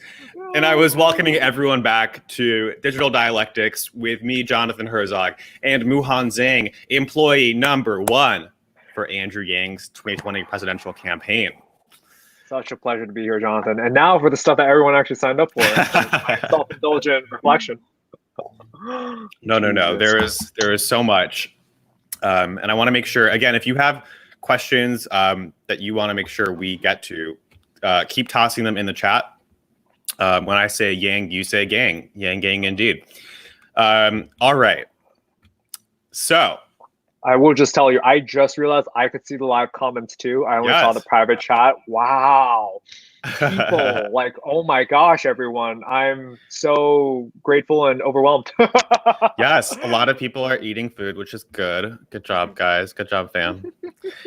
Anywho, March 31st, 2017. March 31st, 2017. Yes. So a little bit of backstory to this, but I promise this is immediately relevant. So I moved to Miami, and Venture for America's goal is, Miami's an unusual city for Venture for America because it's a city that has like a certain amount of cool factor to it. But actually, Miami really, and I have a lot of love in my heart for Miami. It's actually almost like America, New York, in like the 19th century. So 60% of the people who live in the county are from outside the United States. Not even just like outside Miami, just like very, very international. It's obviously very Latin, which is a very specific feel. But even hearkening to the first half of our conversation, the immigrant experience feels very like frothy there. So my immigrant background really helped me, even though there's like very few Asians there, I think find my place there. So VFA's goal in terms of getting fellows to learn entrepreneurial skills and then hope to start companies. I had started a coding boot camp, like a hacker house, if you will. Like I rented a 4-bed, 2-bath house, and I rented the rooms to coding boot camp students. And the idea was for it to be like a locus where the tech community in Miami could come together, just like be like a third spot. And so I remember at one point thinking to myself, like, Jesus, I really like want to be productive and start a thing, but like as a business operator, my margins are so thin in real estate in that aspect that it's not like I can make like high paying jobs. And even then, like the people I'm hiring are helping me clean or like take individual functions that are not like full-time jobs. And so I remember at some point writing to Andrew in 2016 being like, hey man, I just had this crazy year. I'm really grateful for where I landed. I have no idea how fellows like me are supposed to create jobs across, and remember, I graduated from 2015. Yeah. In 2016, like this is why this timeline is. In 2016, I'm like, I have no idea how this is gonna happen. Summer 2016. And he responds very optimistic, kind of in like a figurehead mode. He's like, hey, really proud of you. Like these questions are the ones we're thinking about, but like we're so grateful that we have our best and brightest in these cities. Like, you guys are the leaders out in the field. So it feels so good. November. Yeah. Donald Trump wins. Yeah. And everyone's like, holy shit, what happened? So Venture for America is a community I love a lot. And there are a lot of individuals who I think willfully like appear to express their consternation and frustration in that way that I was talking about. Whereas like guys, like I don't know anyone under age 30 who lives in the cities and the states that we live in. And if you're seeing the same thing I'm seeing, which is that like there's no economic opportunity here, like in Miami, people, if anything, I actually, again, to the point about language, I appreciate that people could at least be forthright about wanting to vote for Trump, and then you get to talk about why, and then you have a discussion, and then it doesn't have to be something that like causes this the silencing, right? I do think that is also frustrating, but so Andrew Yang sends out this email to all of VFA. It's a very special email. It's like, hey, I have lived through a really bad election before, and I think that was the one that Bush won, that Gore was supposed to win. He was like, hey, politics is like this like backdrop that we play against. What you do with your everyday matters more. Take the outrage that you have and convert that into action, because that's how you actually do justice to the feelings that you had. And so I responded to his email. That was like a group email to everyone that basically said like, thank you so much for sending this, really encouraging. Hearkening to my summer point, I have no idea how we're going to do this. Also, like, how can we possibly be talking about make the country better when we're not thinking about like radical economic inequality. Like these are all like, if you're seeing the same reality I'm seeing, then what this means is like, our party lost because we haven't been offering any actual meaningful solutions. I don't think my working vocabulary was as strong at the point in terms of saying like free trade and neoliberalism and no protection of labor, but like there's a feeling that you know, you're like, something in this system does not work. Right. And this is like And 2010 and 2016. Please. I was just going to say, Florida has an interesting through line through this whole, 2 decades, in that if you look at the Supreme Court decision that gave the presidency to Bush over Gore, it was because there were a handful, literally a handful of counties in Florida where back then the way you voted in Florida was like you pushed in a piece of paper. And the question were whether these hanging chads, whether we could do a recount on the vote. And so anyway, just a side note that Florida has consistently these interesting through lines in the context of You're absolutely right. No, and so it's like a super fast, the pretense of why I was there, like I'm living in Miami, like that's like a whole different experience. And it's not like the party when you think. It's actually like highly immigrant, highly stratified, like this interesting like, patchwork of neighborhoods thing. So I sent this email off to Andrew. And Andrew's like, again, agree with you on all fronts. And I think I like allude to some Chinese terms. Like, we can't just keep assuming that like the urban way is the way that will solve the problem for everyone. Like there's themes of that. And that's what Venture for America is talking about in some ways in my mind. And he's like, cool. So then you fast forward to March. So just so people don't think like it came out of nowhere. It came out of nowhere, right. Yes. We had already been discussing. And I actually remember asking him, like, how did you think I'd call me? He was like, dude, we've been having these discussions for so long. And I was like, oh, I guess you're right. So he called me in March. And it's like a rainy Miami day. I remember it well. I was at the office. The last time he had called me was when I got laid off. So I was like, I wonder what Andrew Yang is calling me about like this, So I answer and he tells me, I'm like, oh. Tells cool. You. He calls me. He's like, hey, Muhan, how are you doing? Some pleasant talk. And he's like, well, I'm calling because I'm running for president of the United States, and I'd like you to help me build my website. I'm like, oh, gosh, Andrew. Like, and actually, like, it took me about, it was March. It took me about 3 months to like actually believe that he was really doing it, because he called me right away to let me know. But then there was some radio silence. And even in like the first time that we actually started working together, we didn't do anything political until November of 2017. So at first, I remember reading multiple versions of The War on Normal People as he would bang them out and send them into my inbox. And, just as is his writing style with the punchiness, I was hooked. It was so much truth. And actually, for what it's worth, I got to see like unedited versions where I'm like, oh wow, yeah, exactly, right. So, I can't recall a lot of those, but I just remember thinking to myself, like, God, thank you, someone who has enough of the institutional background to be taken seriously, right? But then is like, no, here's the real story. The institutional narrative is completely bullshit, right? And Andrew gives a lot of concessions. And not just because I think he genuinely, like, one of his goals is like to not demonize people for responding to incentives, right? So like the entire second section, that's like, what's happening to America, what's happening to us, that is like a cry out to people like you and I. It's like we're the technologists, we're the people who like got the opportunity to go to college, whatever have you. Like, why are we not leading in historically areas that we're supposed to lead? Oh, because we've been like tricked into this mindset of scarcity. We've been tricked that there's people in the wings. We've been tricked that like, the what you would call the cognitive dissonance. And he really says that in such like friendly language. But I remember reading it and thinking like, wow, that is like a really generous and constructive. I give credit. It's a really constructive way of putting it. No, it really is. Even that description is itself generous and constructive. What I'll say is this. I think this is another portion about Andrew that I feel is sincere. I mean, especially like at that point in our relationship, like he had seen me from fresh out of college. We had never worked together. We had the pen pal relationship, if you will, through email. And especially at the beginning of the campaign, I mean, our relationship was so by necessity incredibly intimate, right? Like I lived in his mom's apartment. He was a Chinese American, Taiwanese American man who like made it in terms of, and that was completely, that was a completely foreign concept to me, right? There's very few individuals I can name who like have succeeded in that way, but also feel genuine in that way. I think a lot of people identify this to Yang as a person. But you can imagine for me in that situation, very specifically, right? If you read Smart People Should Build Things, you're like, oh God, like this guy's living like my story, except like 20 years older. And so sorry, I guess what I mean to say is that when he writes about like what is happening to the rest of us, Jonathan, there's so much here. I've spent a lot of time thinking about Andrew Yang. That passage actually is not written for me and you. You and I are like responsible and maybe through a series of really unfortunate events forced to be or conditioned to be more precocious than is common.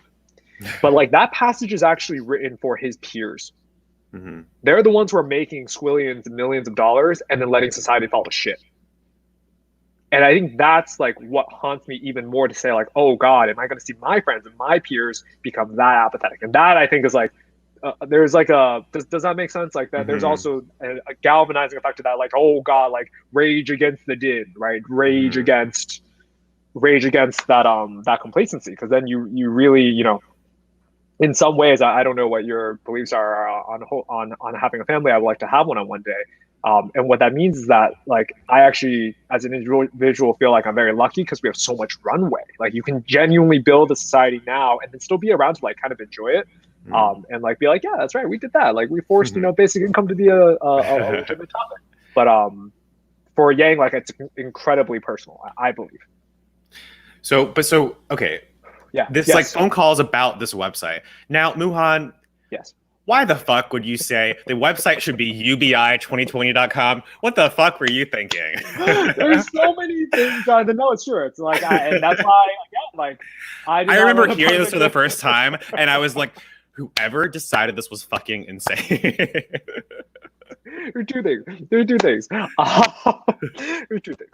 So one, completely, I fucked up. It's okay. But I will also say this. We were, you know, at least coachable enough to listen to the marketing team to fix it, right? Right. But just so everyone has the context, like Andrew Yang, the guy we know, Andrew Yang, like the one endorsed by like Dave Chappelle and Whoopi and now partnering with like Ariana Grande and Google and Kamala Harris and the like. His website, when he launched to run for president of the United States, did not even have his name in it. That's absolutely right. It was ubi2020.org, and as was his congressional filing, as was his federal election which I filed. That's absolutely right. That's absolutely right. So here's the thing. There's two things I want to say. So, well, actually, no. I guess it's. Oh no. There is one. Again, no extraordinary humans. Only extraordinary human beings. Very ordinary human beings. And so what that means is like at the beginning, because it was just the two of us, I know that Andrew, he didn't like, you know, granted, no one would have cared if he named it this, but Venture for America was not like the Andrew Yang Entrepreneur Fellowship. It was Venture for America. And in subtle ways, you know, I don't want to steal too much air from the other stuff we have to get to, but there's really subtle ways, I believe, that the campaign was actually very Asian in like some really subtle ways. And so one of them now, and you know, it's not about me. It's about nailed it. Yes, absolutely. Like not even just in a magnanimous way, but in the way that like I am uncomfortable naturally with plastering my name and making it about me, right? That's like a learned behavior because now I realize there's valuable, it's easy, people think it's obvious, you know, there's only one brand to know. But so why I pushed for UBI 2020 was exactly for that reason. I was like, I think how you do this, and Andrew would say this. I think he's still this way now, but and there's no but. I would just say it's obviously grown to be more mature and nuanced as he's now a bona fide politician, right? His goals and why, and you know, in terms of the downstream effects as well, for anyone who's wondering. Personal hot take, no inside information whatsoever. I do not think Andrew Yang is going to run for mayor of New York. I think he's doing it because he's a little bit of a troll. It's free publicity, all this fun stuff. I do not think he's running for New York. Why? Because it's actually very boring. Like Andrew Yang is so, at his best, laser focused. and sometimes to the frustration of his colleagues, like so stubborn that the only thing he really like wants to focus double down on is freedom dividend. Everything else is like peripheral, and you can kind of see that. Again, not that it's not important, but like if and this is another thing that I think is actually very Asian as well, like perhaps, or immigrant, certainly immigrant at a minimum. Like when I think of what things I would do to try and make my child's life better, I would like to think I'm emotionally intelligent and like give these like bigger things or whatever have you. But at its crudest, like resources in terms of money is a great way to solve a lot of problems. It does not solve every problem, but like that is how like you show support. It's actually very interesting because like this has deep ramifications later on. So the idea that someone would say, you know what people need? They don't need more like scholarship pipeline ways. They don't need more like those are great. Don't get me wrong. But like the hard number one thing that you have to focus on is economic redistribution. This, or pre-distribution, because I think, well, not to like parse words, but yes. I do think that this like fundamental idea of prospective or retrospective, or before the fact or after the fact, in a universal basic income, as opposed to funded by a value-added tax, as opposed to income tax and like social safety net, social democracy. But anyway, sorry, not to like catch. No. I appreciate the specificity of language. I couldn't agree any more on that. You know, when I think even when you were vigorously defending an alternative interpretation of an opinion I actually agree completely with your point. I do think they are two sides of the same coin, and I buy it.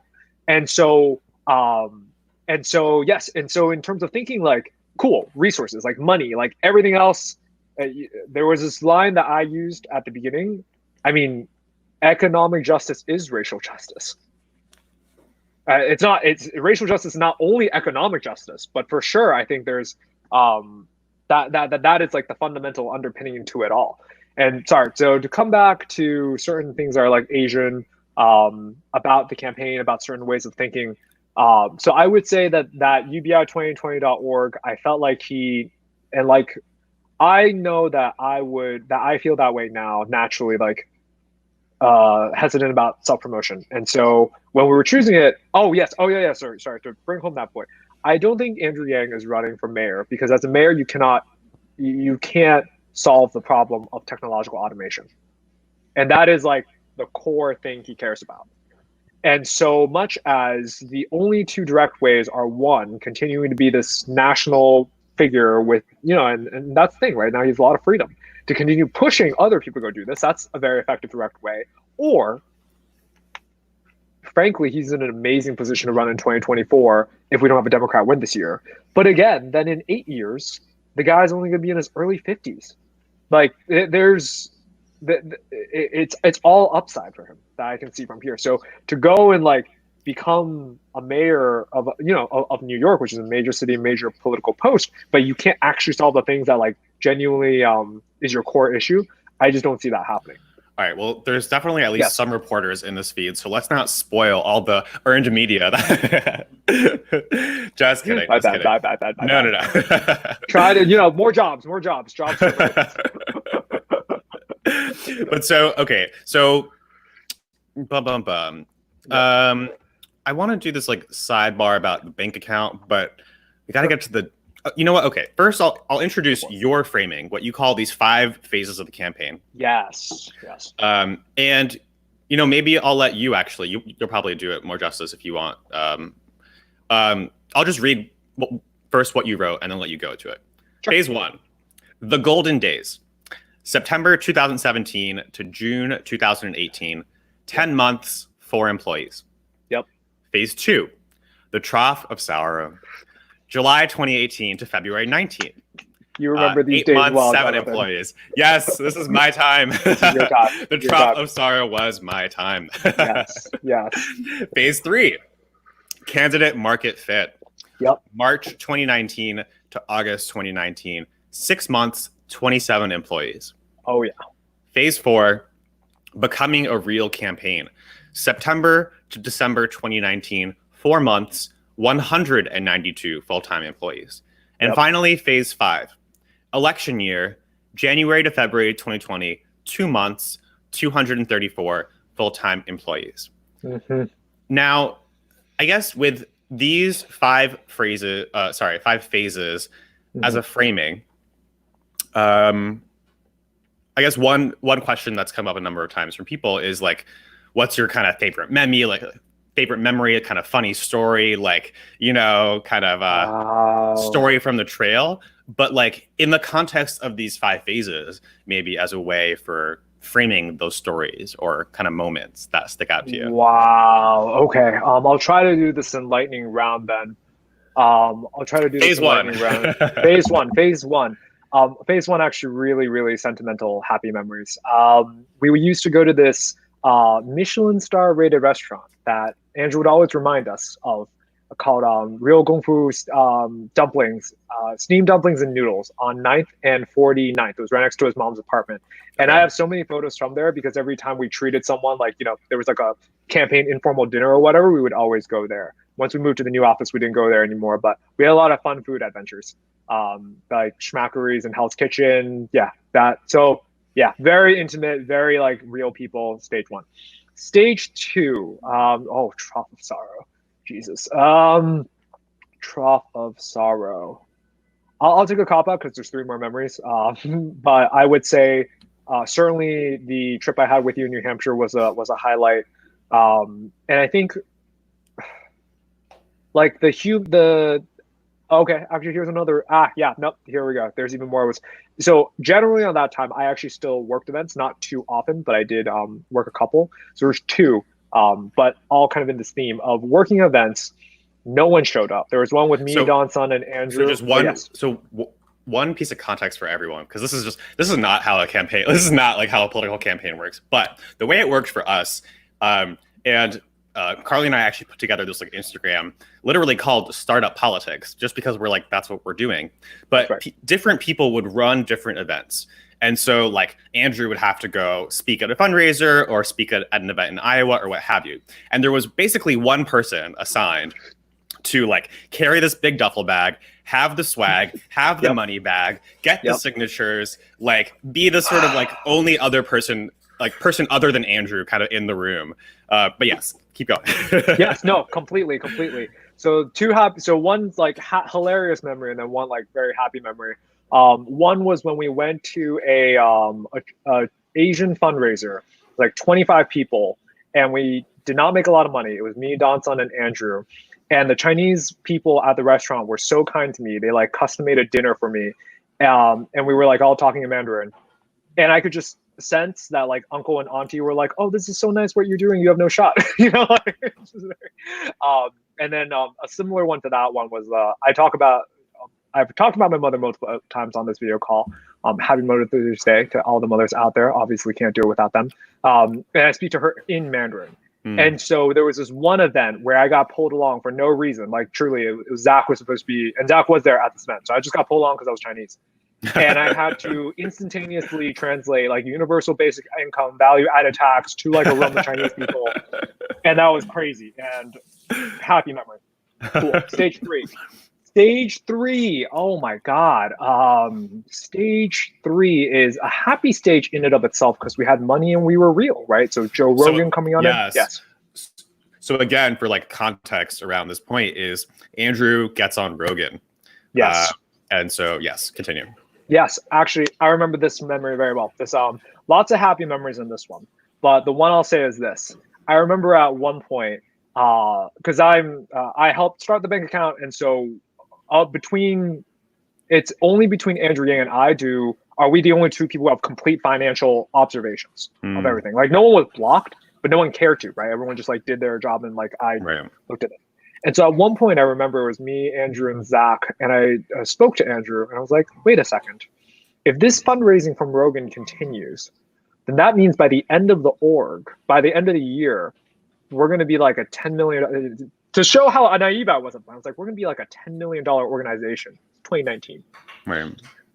And so I was like, wait, so that means in 1/5 of the time that you have grown Yang 2020 to be more than double the size of Venture for America.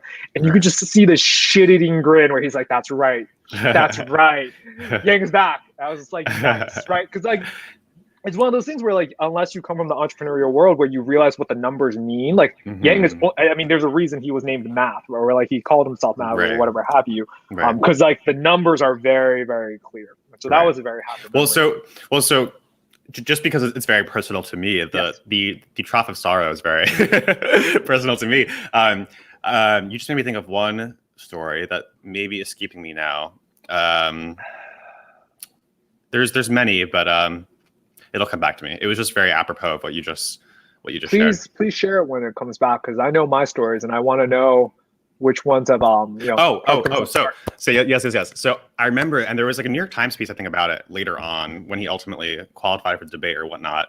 And it was about this like fateful New Year's Eve's party. I'm like not communicating. New Year's Eve party. I remember so this was like the party, like you and Andrew Frawley and like the whole crew were like, Andrew Frawley, by the way, the founder, creator of Math. Yes. Like putting together this like New Year's Eve party in Manhattan. Now I'm in Iowa. I'm like at this point like totally like alone, just like spending like Christmas and New Year's Eve like on the couch, being like eating my like Chinese takeout, like being like, oh, so such is life, on the campaign trail. And I remember watching like the New Year's Eve happen live on like Instagram. I was like watching it happen, but just apropos of like the finances and the money. Like I joined the campaign and like was complicit and a part of like it was bankrupt. Like literally like that's right. Like literally end of 2018. And I remember you telling me this. Yes. And like we had very, very, very different functions and like forced mindsets. Like mine sort of being like, you know, like just focused on like the knee of the curve and the growth and like the kind of and like you're like this like, you know, keeping us grounded, like the like man of reason, like, hey, like here's reality. I just remember reading that like New York Times article by the one and only our dear Matt Stevens, not to shout out anyone in particular, but thinking like, wow, like that moment again, end of 2018. This is like, I guess per your phases, this would be mid trough of sorrow. But for me, because this is when Carly and I sat down, and we're like, and I remember telling you this from the earliest days. I was like, the IDW is our base. Like the Tribe of Reason is our base. We need to get like, this is like, this is it. And like, we like sat down and like for the first couple of weeks we're together and, you know, I was like kind of being perfectionist about it. And I was like, Eric Weinstein literally said verbatim, he's like, there are tens of thousands of people sitting in the wings waiting to be activated by a political movement. And like, you know, he's talking to his brother Brett and I'm like, it's like part of this 3-hour interview. And I'm literally like splicing and dicing. And I'm like, look, like hour 1, like minute 37, like this is where he says it. This is like, so in any case, this like part of December is this very like transitional like time where, but it leads up to this like conference call with like the team to like lead to this pitch to Andrew to be like, hey, like, you know, we have to make this pitch to activate the Tribe of Reason. Again, verbatim using like Sam and Eric's words around there's this latent like Tribe of Reason waiting in the wings that has been for years now, thanks in large part due to Sam's leadership, for years. Not just primed and open to long form substantive conversations, but seeking it out and needing it. And so, you know, we like put together this like one pager, put together this pitch, like pulling in the quotes and the hyperlinks to the different like threads in it. And like he sent out this email and then like hours later, like I still have your response. It was like concerns, citizens taking principled action or something. That was your reply to the email because Sam was like, we got you on Rogan. And so it was this strange time where like, if you look, you know, by some metrics, it's like the campaign is bankrupt. This New York, this New Year's Eve party, you know, was a total like loss of money. And it's like, and there's like 6 people on the team and everyone's still like, Andrew who running for what? Right. But then at the same time, there's this like seed being planted for like 3 months later, or, you know, 2 months later in February, for like this like big reveal, right? That's right. To which you describe this like candidate market fit. And Yes. and the like timing of this, Muhan, is so critical, and really timing going back to even when Andrew and you got together and when he got the courage, the critical courage to run, because the like on ramp and the growth for each of these is just happened in the nick of time, because like the Democratic Party, like the DNC, had just announced like come like February or so the like rules to qualify, and like there was a certain, you know, there's a particular time frame, and like you have to raise 65,000 individual contributions, and you know it's like we're like in the car during Progress Iowa, and it's so funny because Andrew just did his Insta Live with Pete, and I remember meeting Pete there at Progress Iowa, and like taking their like photo for them, and like Cameron Caskey was there as well, and it was just like this whole like cast of characters like when we're all first meeting. Yeah. And we're like in the car driving back from Progress, Iowa, and we get the like first 1%, the like 1% CNN national poll. Of course, the way the DNC drew the like polling, it's like, well, it has to start January 1st or something. And it was like literally, I think like the end of December. But Andrew is just like elated. And he ended up like sending this email out to people explaining how it's like, we have found product market fit. And like we have this like confirmation that what has been now like a year and a half, 2 years plus in the making, or really decades in the making through the sets of experiences and entrepreneurship and the like we have 1% in a non-qualifying CNN poll. Like all is well. Like we have 1% in a non-qualifying CNN poll in an organization that is bankrupt, has no cash, and has 6 people. Most of them who are in their 20s have zero political experience. Yeah.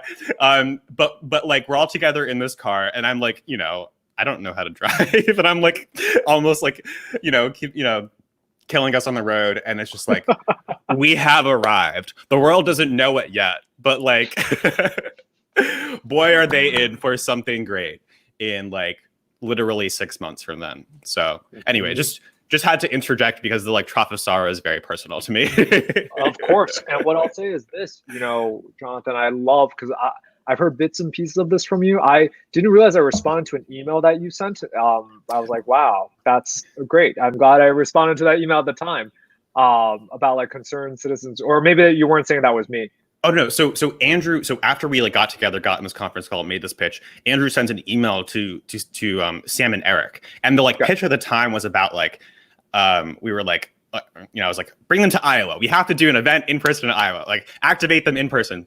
But Andrew sent the pitch, and then Sam replied, being like, you know, can't do these like in-person things now, but like just got you on Rogan. And then I think you were like, and everyone was like CC'd on that or something. And then you replied, you were like, amazing, like concerned citizens taking principled action. That was like, this is so Muhan. But like genuinely, genuinely true. But yeah, anyway. That's incredible. So to that portion of it, you're absolutely right, because, you know, you always have, very Muhan as well. I'll just give this because I'm sure I'll use this language a lot. When I was 19, I read this, when I was 19 turning 20 or some in China, I read this like 8 series of books about existentialism. It was very cool that people were talking about it. I wanted to know what it meant. But one of the defining books for me is Being a Nothingness by Jean-Paul Sartre. And he has this idea about you have being and nothingness. You have like the thing that is in it of itself right now and the thing that it's trying to be, right? And human beings are unique in that we're both. So you totally, again, you dropped everything. I remember when they had introduced you to the campaign, Jonathan, they're like, oh yeah, this crazy kid from Harvard Law wants to drop out to like run your Iowa game. We were like, what? And then, you know, we saw a photo of you, and then I met you in going to Henniker. It's all pretty wild. But so your job was to get him to that level, while and again, you have the aspirations, you have to have it, or else your campaign's dead. Well, what I saw was that we were net negative worth end of December. I'm pretty sure we owed more on our credit card bill than we had money in the bank account. And I remember you telling me this. There's like so many moments here. Like you're talking about how we're on like credit card debt on like our like Amex, and like I remember Andrew like we're like, you know, we're like in the car, and like he like kicks the tire, and I'm like what? Like what's up? And he's like, like this, like, we're all here. It's the middle of the night, pitch dark. We're the only car on the road. And like, he's like stuck with me. Like I'm playing my like Katy Perry, whatever, like Justin Bieber soundtracks. He's like, I mean, he just kind of, I don't know. He was just like this. And I'm like, well, like, what do you mean this? Like, you're the next president of the United States. Like, what's this? But it was always so interesting to me because like part of my early conversations with Carly, because she was like the first person I met in Iowa, because she was the like person for that trip. That's right. I was like, this guy has to be the next president. Like, this doesn't matter. I mean, I had these very like all or nothing beliefs, but I was like, this doesn't matter if we don't do that. If we don't like at every single turn, like, and like come to debate, like this is it. Like, he is it. Like, and frankly, like, and part of the conversations I would have with some people would be like, well, like, how do you know? Or like, what gives you that confidence? And I'm like, wait, hold on. Like, I'm a total outsider. Like, part of the case was made to me. Well, there's value and there's, things in other than winning. But I was like, no, but like, as Muhan told, like, there is no one in the wings. That's not just like a, hyperbolic, like, oh, like, this is the alarmism. We need to start. No. Like, I was like, we were on a call and like, and I was like, I went to the best high school in the country. I graduated first in my class in the best university in the world. I went to like, was, student government co-president at the best law, like, and like, I have sat across, just as Andrew says, on a much different scale, like a much different scale. Like, he sat across like presidents, worked with like our top philanthropists and business, like in my own tiny way, like I've sat across from like the people who are running the show and like, again, in a much smaller, narrower scope of way. But I was like, he's 1000% right. I don't even care what anyone says. I look at what they do. I look at Venture for America and like, I look at Venture for America, and to your point about like the like parallels of like the like multi-generational levels of like, wait, is this our like peer class too? And there's no ambiguity around that. Like, all of my classmates now, from Harvard College to Harvard Law School to Stern and business school, like, I mean, they are the people who love them dearly, but like, the investment banks, the consulting firms, the corporate law firms, like last name, and last name. And again, you like, it's like one thing to like look at the data, it's another to know someone and like love someone even personally, and then see this like beautiful human spirit and human potential, and then just see it, and it'll get squandered and just like crushed. And like, again, take even outside of the like structural, macroeconomic, like national concerns, just on the personal human level. And you just know, because I've worked in all these places, like, you just know, as Andrew talks about, like, what you become when you spend even just 5 weeks at these places, let's say 5 years or 50, and 50 years. And so there are a lot of tangents here, but but the point is, like, there was no uncertainty in my mind. I was like, this guy has to be president now.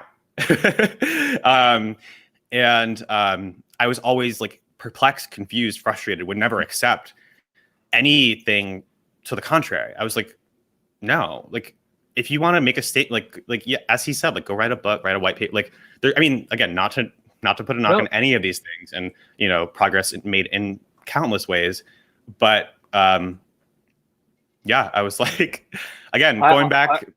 Go. Oh, I just want to put this out there, Jonathan. I don't know if everyone else of your community knows this, but dude, you are so right. Literally, I think the first time we met, you said you heard him speak on a video and you said, this is it. This is our next president of the United States. And that conviction that you had, I had it, I think, as well as you did. I didn't know from the feasibility standpoint, except that he was on the side of truth. And history has a way of unfolding in truth. But even on an operational standpoint, I always told people, like, no, our goal is not just to do well, our goal is to win.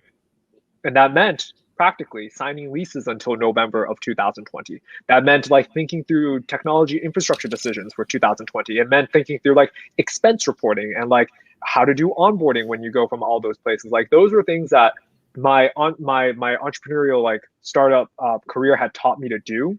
But it's funny because even to say that belief is scarce, which is a whole meta conversation, but the conviction that you and I had, phrased in different ways or whatever have you, gosh, I mean, that was a really, really particular characteristic for us to exhibit when it was so objectively hopeless.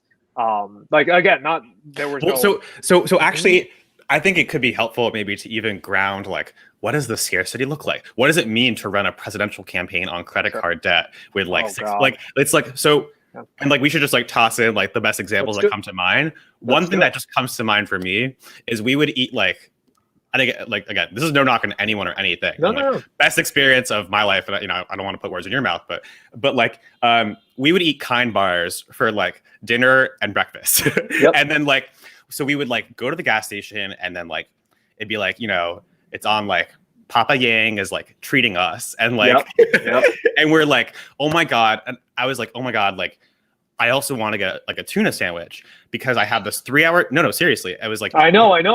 We have a 3 hour drive. I'm taking you all the way up to like northern Iowa. We're the only car on the road. It's pitch dark. Like I want to make sure I don't kill anyone.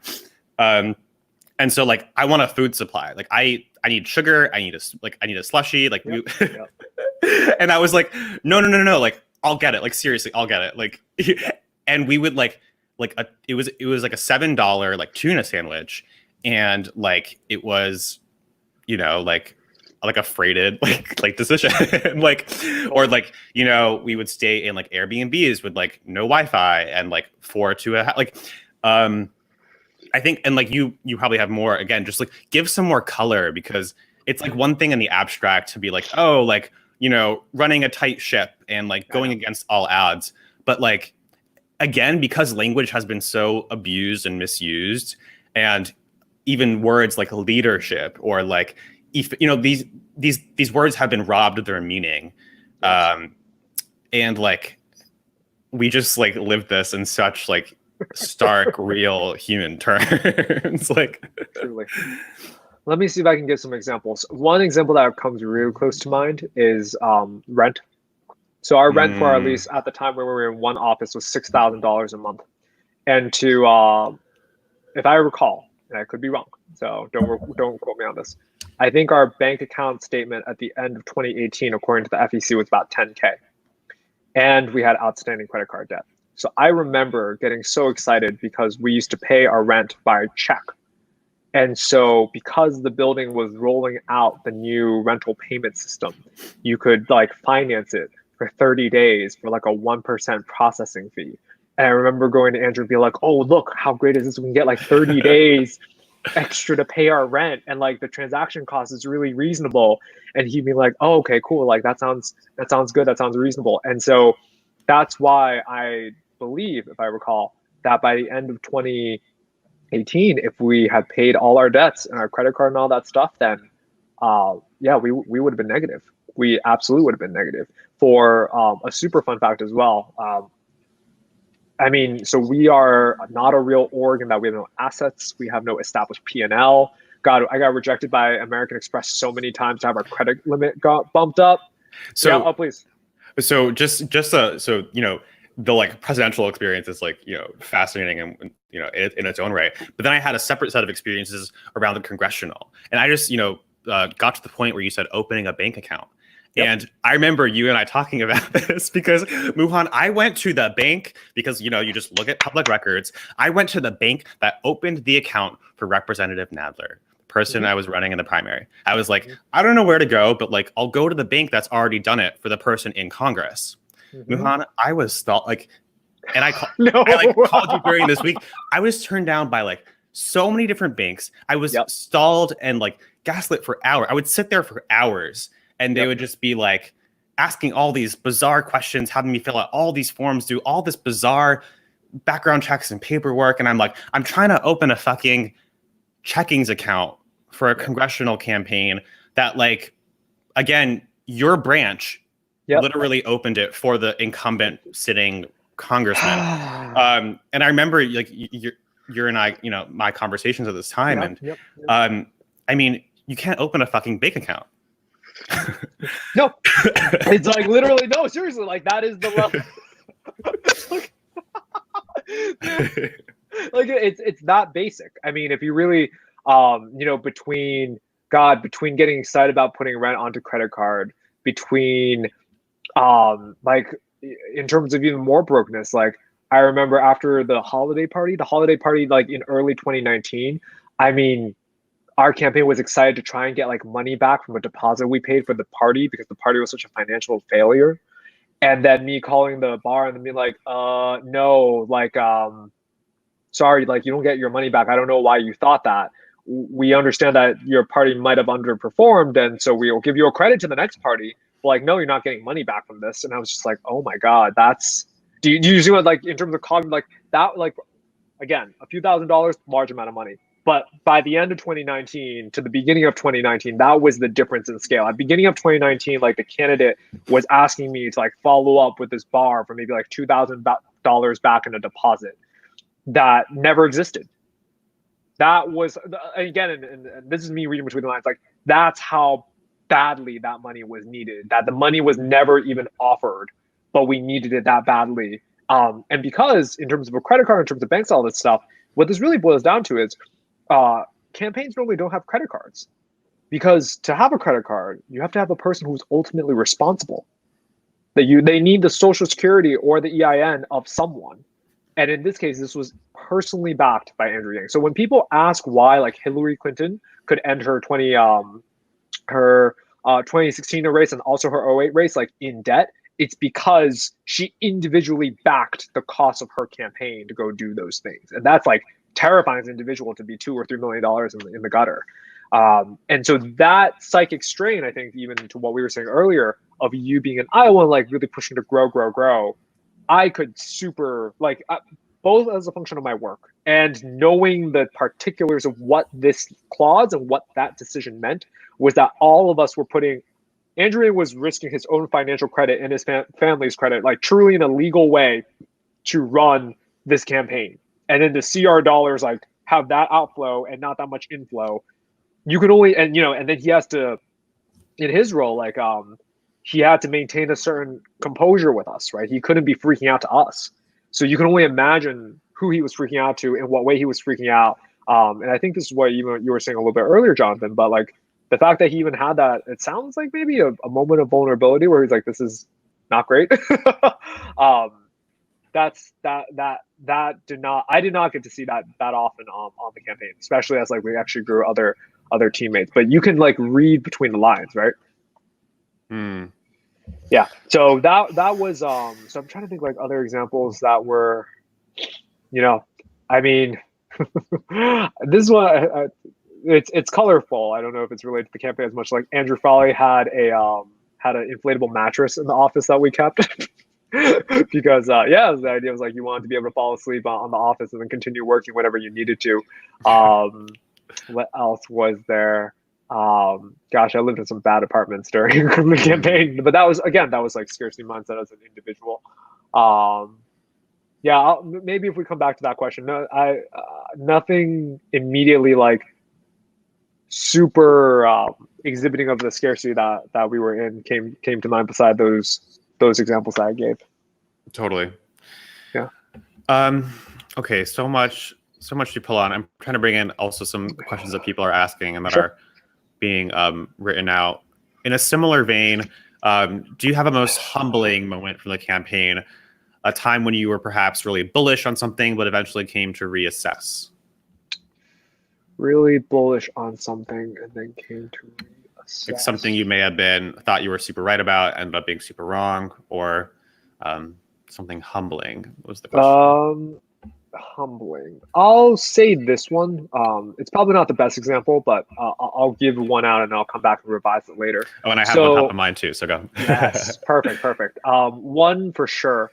At the very beginning of the campaign, like what you did, Jonathan, when I was choosing our CRM, I was like, oh, okay, I don't work in politics. And for context, this is like a Thank you. customer relationship manager. It's like a way of tracking the kind of inflow of your volunteers or your people. Everything, exactly. You got it. And so at the time I had read about, perhaps people know as well as Blue State Digital. Okay, cool. Nice. The question is really on Blue State Digital. And so my thinking was, all right, I'm a newcomer to politics. I'm a newcomer to democratic politics. I'm going to stick to like the best tools that everybody else uses. Everyone else uses, right? Everyone else. And Blue State Digital was one of the ones that was like most famous, and the price of it, well, was really affordable. And so, gosh, I mean, by the once people were full time on the campaign, like within months, they were really trying to they were like, this is horrible, this is horrendous, like switch off of it, why are we using this garbage? And that's they weren't wrong. BSD tools ended up selling their tools to another competitor. So I hope this isn't slanderous to say, but don't use Blue State Digital, guys. It's not going to be a fun time. It's not going to be a fun time.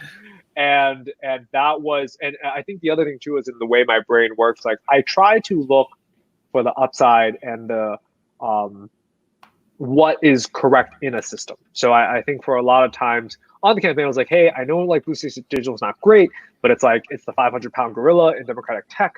Like it does these things really clunky, but like these things, this is how they do it, right? Right. And at one point, just to realize that like even if I could see the beauty in it, the rest of my campaign was never going to see the beauty in it. And so we had to go change to a different constituent relationship management software. That was one of those things for sure where I remember telling this later on to the IT team, which then fell under the operations department, that though we are a campaign that looks like a tech startup, fundamentally we are not a tech startup, right? Like we look and we use all the same tools, but how we make our money and like the existence of our org is actually very focused on the candidate. And so, yeah, you had those that like unfortunately require technology. This in terms of how this even like plays on. Like I put a password manager into the campaign since day one, but the vast majority of people didn't care, didn't use it. And to me, even to this day, I will say I'm like, well, I can lead a horse to water. I can't make it drink, but like that doesn't mean I was wrong to lead the horse to water. I'll say that one of the things I was definitely wrong about was hiring too late. But now, kind of on the other side of that experience, I would say, okay, this is why you have the emergence of specialized roles on campaigns once you get to a level. Because even if you're right, it's not going to work. So yes, I do need to hire someone whose job is to like babysit the campaign and like teach them how to use certain tools and see how it shows them, even though I myself would have just watched video tutorials. Do you see what I mean? Yeah. So I remember that like word was very like, potent for me because I would use that word too. I'm like, well, this particular role or what have you seems like essentially babysitting. And it was like, I did not mean that as a pejorative in any way. It was just like, again, like our experiences of like, yeah, we have to like learn like 50 different systems and do 50 different things that we have no idea how to do from like 50 different functions and like doing the job of like 50 different people. So it's like, to me, as a as a biased person going through these sets of decisions and experiences, like this seems like babysitting. but I can understand how like it sounds like a pejorative, but in any case, that's like very substantive, and I'm like, wow, that's like very interesting. My thing was like totally superficial, but I ended up being super wrong about it. I remember like from the earliest days, I think I met with like Matt Shinners and I was like, there was this like Boston piece on like Andrew Goes to Boston. It was like an Asian American piece on NBC or something with like anyway. And that was the first time I had heard the line like, my friend told me the opposite. Oh, this reminds me, I need to ask you about something else. But sure. He said this line. This is juicier. But he said this line like, my friend told me, in fact, like the opposite of Donald Trump is an Asian man who likes math. And I was like, Matt, he needs to cut this. I was like, someone else needs to say it. He can't be saying that. Like, what? Like, and I ended up like that. I was just so fundamentally wrong. In fact, it was like, a highly, like the most, defining sort of effective punchline.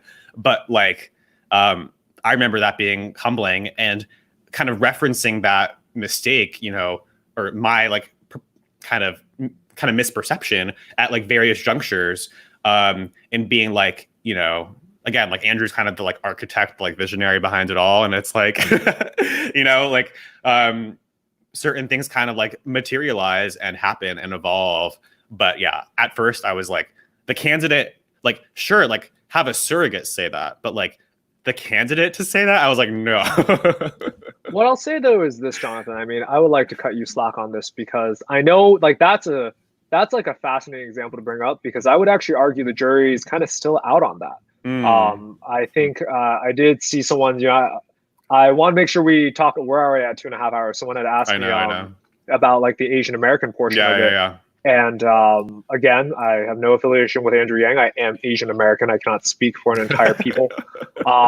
But like I would say that the reaction is mixed, right? Like Andrew grew up in a time and came of age in a time where I think that to me is an expression that's for the most part pretty harmless and somewhat humorous and disarming. But there's a lot of people who are like, no, Jonathan, you're actually right. That was an extremely offensive, pigeonholing, like, you know, supplicating to a certain demographic of America comment to make. And frankly, like it was selfish, right? So this is super interesting and like ties into some of the things around the generational differences and the kind of cultural kind of, you know, certain institutions having certain cultural weight. But I remember tied to this, we're like in the car in this first trip in Iowa, and it's like the first time I heard him describe it as like, this is a high variance campaign. I was like, it's so weird, but like, that's exactly the language in which I speak. I'm like, yeah, this is a high variance campaign. It is kind of all or nothing. It is like shoot for the moon. But he kind of mentioned, like we were talking about at that point, Kamala wasn't in the race. Chris, like no one was in the race, right? And you're kind of like predicting like who's going to be in the race, what's their thing going to be, what's their whatever. Oh my God, there's so many stories now I'm thinking about it about like the other candidates, but so we were talking about like who else might be entering the race and how, you know, Kamala sort of a high likelihood, you know, entry, and how she's, you know, also Asian American, and you know. By then, it was established that Andrew Yang was the first, you know, male Asian American candidate to run for the Democratic nomination for president. And I was like, Andrew, like they don't care. Like you haven't set foot on a college campus in 2 decades. The intersectional, like woke elite, like you are not a person of color. You are white adjacent. And I'm like, it ain't fair. It ain't true. But like, this is just how it is. And he was like, he was kind of like a little bit incredulous then because like the hypothesis was still being tested, right? But like lo and behold, you know, 4 months later, he's on Rogan. He has his first CNN town hall, and then Ana Cabrera is like, "So, you know, please defend yourself against the white nationalist claims." And again, in like classic Andrew Yang style, he's like, "Well, I don't look much like a white nationalist, do I?" And so it was fascinating as well to your point about these like generational differences in terms of race and identity and language and political correctness and but just a lot of interesting ways it came to the fore. Completely. This may be like a little bit juicier, but like Go for it. I remember you telling me this thing, and I don't think it's like that, you know, whatever. But like you were like, Jonathan, like I have a secret. And I was like, what's the secret, Muhan? You're like, you know, the whole line. Oh my God, is this like, are we breaking news here? Feel free to like neither confirm nor deny. But you were like, you know, the whole line, like freedom dividend tests better than universal basic income. You're like, Jonathan, here's the secret. Actually, it like wasn't really tested. Completely. And Completely so true. Feel free to like speak to that, because that to me was like, wow, okay, this confirms and like this is, I think, a perfect emblematic like story and insight that I have. So if you want to confirm or deny or no comment on this. So I, as an individual, would like to confirm that to the farthest of my knowledge, we did not test the freedom dividend. That it was a great line, because this is an Asian guy who likes math, to say he tested it. What we did test was the slogans, like humanity first, abundance. We have a lot of these ideas, but for the most part, it very much like I think the freedom dividend. Freedom dividend. He wrote it into it. I mean, oh yeah, absolutely. He wrote it into his book before there was a team to test it. So it could be, to my ignorance, that Andrew Yang ran, like a $5,000 polling test to go test it without my knowledge. It's completely true.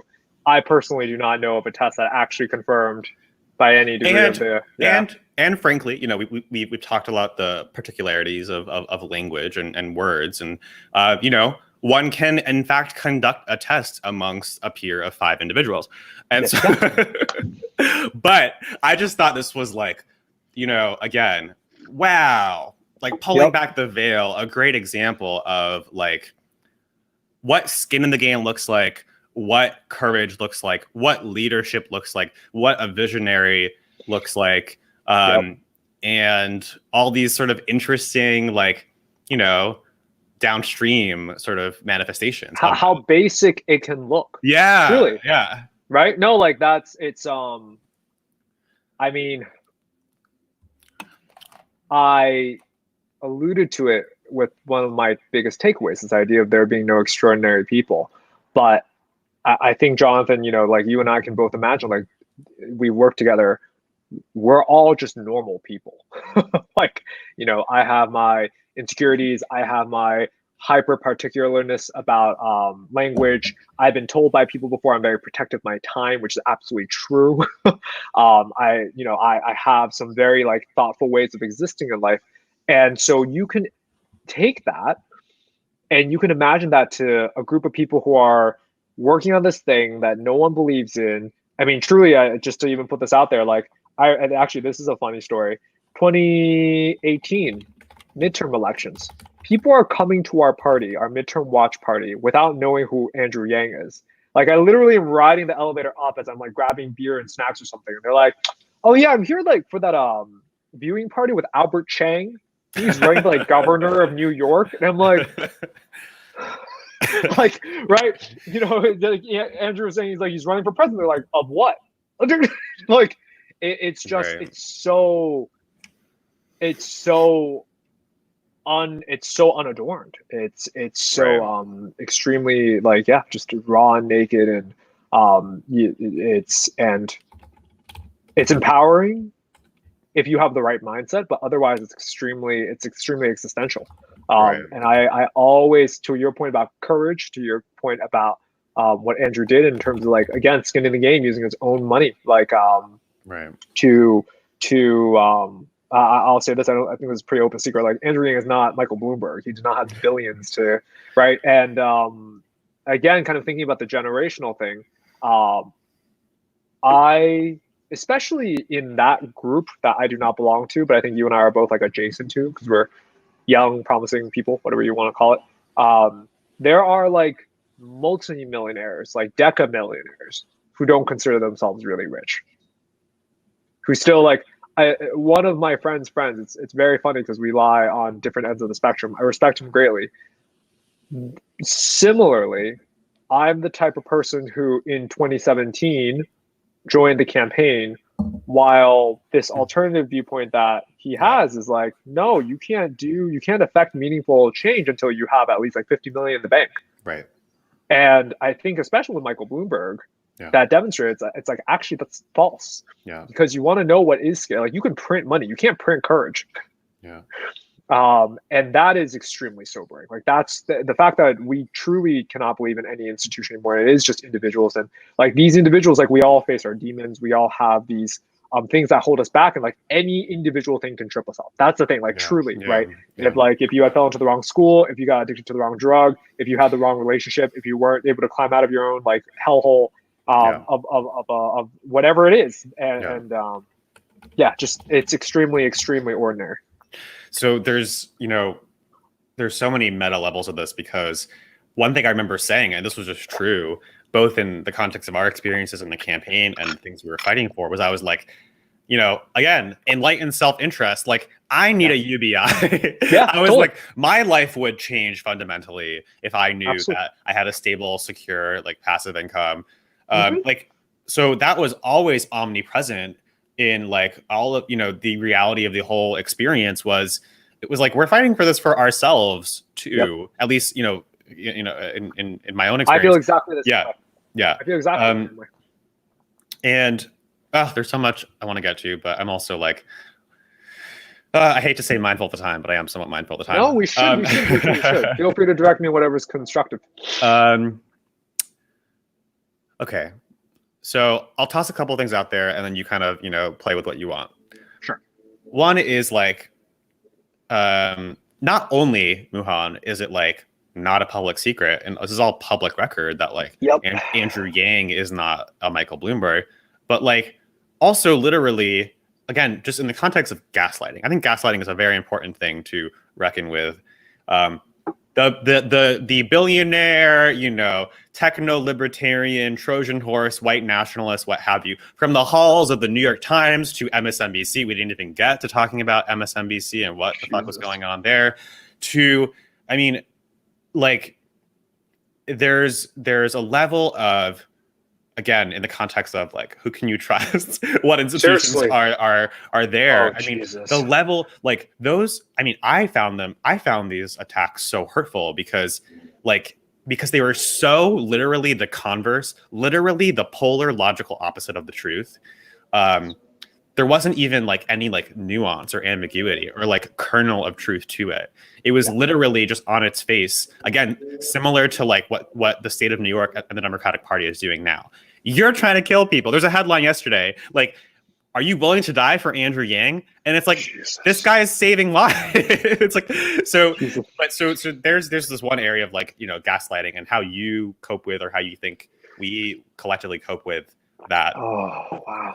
Another bucket to toss out there that has been like another through line is like getting through this like adaptive valley of pain and sorrow and like personal hardship, and somehow like having had experienced that, but somehow having gotten out of it, but somehow being rooted enough to understand that like the randomness and fickle nature of like life, and it's like that like bizarre convergence of like, a superiority complex, but a boulder on your shoulder, and a deep-seated insecurity. And like that bizarre, again, to your point of like your friend who has infinite resources, let's say, and it's like, and I have many of these friends too, right? And it's like, the kind of old model is, if you don't amass $100 billion, right? Or they see it as irresponsible. They're like, you are shouting to the wind.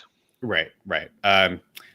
Two other things I'll toss out there. I know there's a lot I'm putting out there, but I think you have such incredible insight and put so articulately people, processes, and technology. I always like bungle that phrase up, but putting that out there. You nailed it. And then the other, I'll toss one more, is it's always a people problem. And this is taken from your piece on Management 101. So there's a lot more. I'll just read two more. I'm sorry. I know this is terrible. Please. No, this is great. You really read it. I really appreciate it. One other is the importance and role of psychological safety and like creating systems and institutions that, again, on this meta level, like part of the goal and vision of like a universal basic income and this whole vision is like, creating the kind of psychological safety and the stability for entrepreneurship, for creative destruction, for innovation on a personal and like organizational level. And then, there's so much more. If a tree falls in a forest and no one is around to hear it, doesn't make a sound.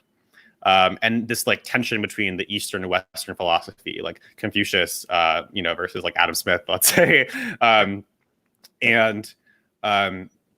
Again, on a meta level, technology, to your point, enabling this permissionless, infinite scalability, but there being no inevitability around it, because we see, I think Trump, is this like the paradigmatic, embodiment of how technology is ambivalent, right? And so Twitter and the like can be destructive, terribly destructive. In fact, like corrode our entire way of life.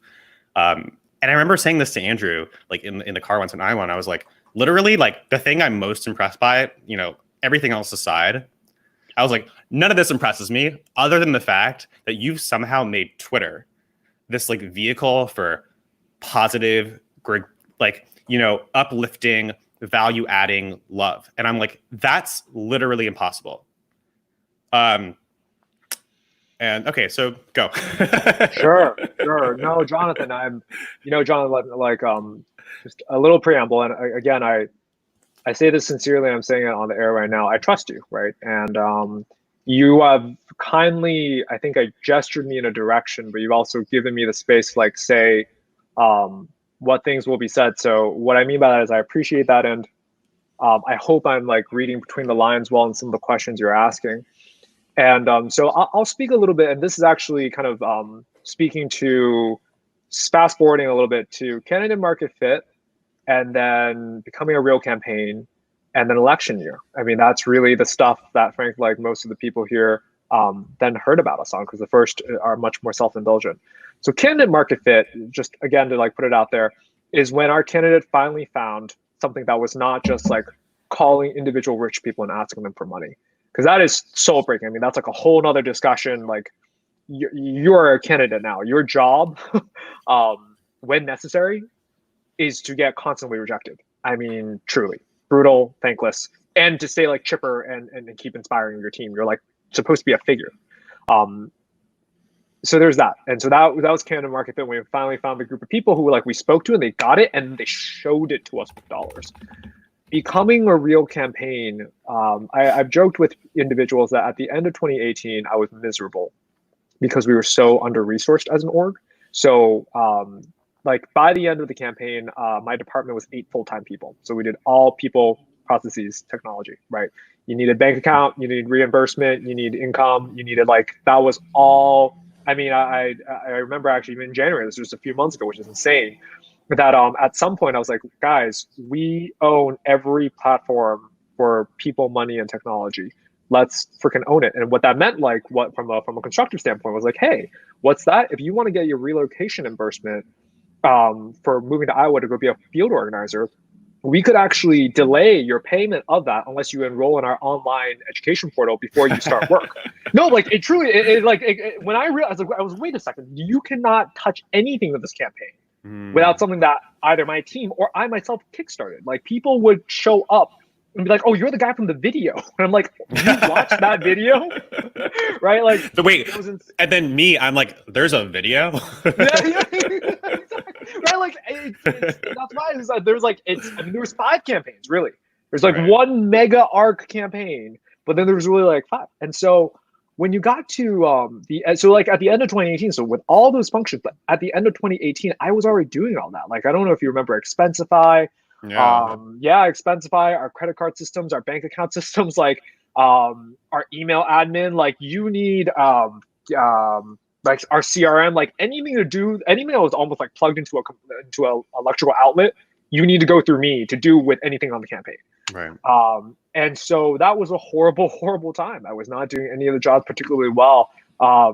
And like, yeah, it was, I was individually like typing in information from the donation envelopes, if you remember those. Yes, I do. For compliance information. Which, by the way, there was this point in Iowa where we always have these boxes, and like there's some pins, there's these little envelopes that Muhan made, and like all these different things. And then this is like where we are. Like, we're in like Boone, Iowa. Oh my God, there's so much trauma associated with this. But like, we put the box on the car because, like, you know, we have like 12 things in our hands, and like things are falling out and things are breaking, and like someone gave us a barbecue sauce, and so I opened the back of and it crashed all over the floor, whatever. We're late to the next thing. And so we literally drive, and like the like box with your beautiful like little car, the like envelopes, and they're on the roof of the car. Okay. And so like they like blow away, and then like the police station like has them, and we're in like Boone. Like, we're in Boone, Muhan. We don't have Wi-Fi. We're in Boone. And so like we're driving, get to the next thing. I think we like realized that, like, I don't know, we don't have any of the things we're supposed to have, like pins and these envelopes and whatever. And and I want to get back to your thing, so I'm No, sorry no, for please, this. please. But This is like, great. so I we go don't back to the police station in Boone, and like, and they're like, you know, whatever, like, are you Andrew Yang? Like, because like they all say Yang on them or whatever. Yep. And we're like, yes, 2020. like, thank you so much. We're so sorry. Like, it was on the roof of our car. We didn't like think to take it off. Like, we had to recover those envelopes. So anyway, continue. Sorry. Thank you. No, it's true. So I designed those in like what was it? It's like the online Photoshop, Canva. Yeah, Oh my like in God. Canva. Such a storied Printed history them. with Canva. God, and like had to print them using our like laser jet printer because we didn't have a printer at the time. Yeah. Who like knew what they were doing and manually entering them and then filing. I mean, again, you filed a FEC report, and then like having to download Windows for the FEC software and then like do. And it was, and I think the mood on the campaign was so tense then, because objectively, again, we were not doing well. Like the reason it's the trough of sorrow since June we raised 60K. That was Sam Harris in 1 month, and finally we were like not losing money. That was the one. And then just imagine the slow dawning realization that you are hemorrhaging money every month. And here's the thing: it's not for lack of trying. It's nothing we're doing is working. The candidate is like getting rejected by his friends. Right. You know, it's like our events are not well attended, not in terms of like dollars. Right. No, but so I remember this because I'm like an outsider at this time, and I'm watching like the Instagram lives with like Frawley and the Tostitos and all these things, and I'm like, I'm furious. I'm like, this guy's our next president. Why are there 5 people at the event in New Hampshire? And I was like furious, but it was also this like fuel of like, all right, well, let's get 250 people at the event at heart. You know what I mean? So it was like, yes. I remember this so distinctly because I was watching it as this outsider, like trying to understand what I was missing, you know, like what, but continue. No, you've got it. I mean, and so July, August, September, you know, in summertime, you were like, oh, people don't donate during summer because everyone's on break. There's like always September, a story there. There's always a story. September, October, it's the fucking midterms. The start of school. Yeah, midterms. Yeah. Exactly. It's the start of school. Oh, it's the holidays. And like, you do that for half a year and you're like, oh my God, there's going to be infinite stories. He's Asian. He has no political experience. Apparently we're not hanging out with college kids enough. Like, oh man, you keep talking about time banking, like, and so yeah, end of 2018 is this dark. And what I mean though is like personally, right? Like that stuff. Yeah. And you experienced this too, Jonathan. It wasn't like we were always that happy-go-lucky. I think things got very personal. Because especially, and I think also like for you and I, we're relatively younger, but for other individuals who I think like there was more skin in the game. Certainly Andrew Yang, the candidate, is the best. Like that stress is I can't even fathom, right? Like I can approximate it because I'm the only person who saw the books, right? And I'm cutting all the checks and I'm doing all the work, right? Because there's no one else to do it. No one else knows this thing, right? But that was like end of 2018, and so that it's not a particularly happy time in my life. I don't miss the end of 2018. Similarly, I do not miss the end of 2019. Like I said, I hope I'm like kind of picking up, but again, I appreciate you giving me the space where. The end of 2019 was like not a happy time. Our camp was relevant. I finally had a team, but 2019 was the first time I had to fire someone. 2019 was, I mean, dude, we septupled 7 times our team in 4 months. Can you, right? Like just so much brokenness everywhere. And like, then you also had, so I'm trying to string together. I think I'm landing where you are in the ballpark, but yes, like we had a whole new crop of people come in. Jonathan, they were not even half of you. Seriously, truthfully. Like we had some amazing people, don't get me wrong.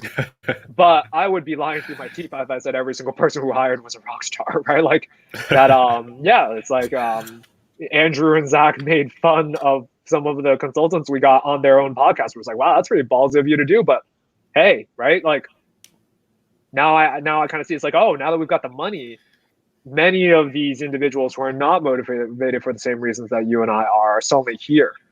And in terms of who to trust, God, like I will say this, I mean, there's so much. One of the things that like one of the things that one of the things that like made me lose my temper before multiple times. But here's like a statement that will, I hope, contextualize at least some portion of it. So imagine if you're a technologist, like I identified. I was rolling out all the technology on the campaign, so I was like CTO de facto in this. And you're like, okay, so I can't use best and great software because I have very specific political needs. Cool. And then, right, and then I can't even use like the best like American political software for this because the country is so broken that you can't use the same technology. You have to use Democratic technology and Republican technology. Okay, fine.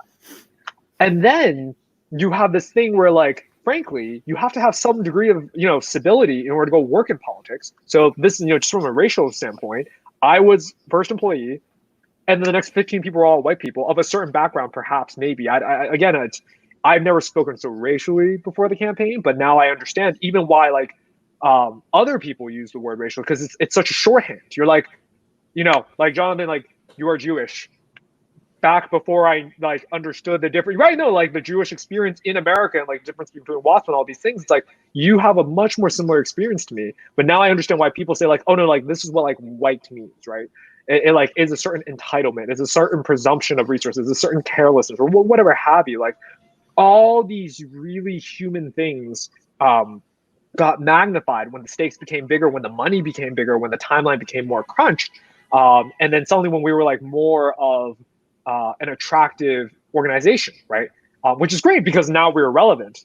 But it has the cost of being relevant as well. You couldn't trust people as like the quality of a relationship that you and I can enjoy, though not having spent that much time objectively together, is because we were both attracted to something that had like no feasible, return, obvious feasibility at that point in time, right?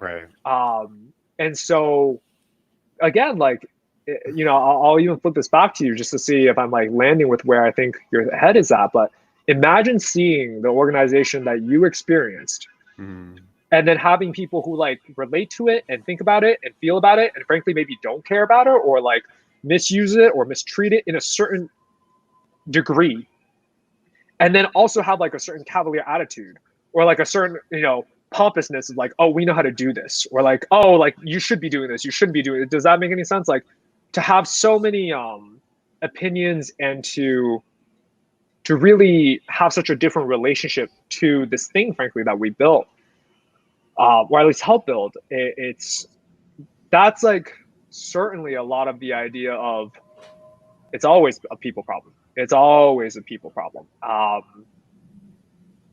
From the, if I can just dive into this, because you mentioned it earlier when you said if a tree falls and no one's there to hear it, does it matter? I've gotten feedback from colleagues that my department functioned and felt like a very different department than many other departments did. We're much more kind of immigrant / diverse / had clearer structures, more rigorous communication. That all sounds like a brag, but you know what? Fuck it. Like I ran a good team. Like I had amazing people who I could trust to go do that, right? I didn't have to micromanage certain people emailing other people on the org. Like what the fuck?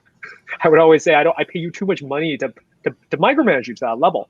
But that is truly how low the bar can be at times. I mean, management 101, so much of that is pulled from lived experience. And some people are like, oh, I would have loved to see more anecdotes. It's, we had a discussion where it's true. Like you can imagine, like, I hope some of that is you're like, wait a second, this is not that fictitious. Like I can see real organizations or real former bosses or real former organizations that have exhibited this level of like thoughtlessness or inefficacy or incompetence.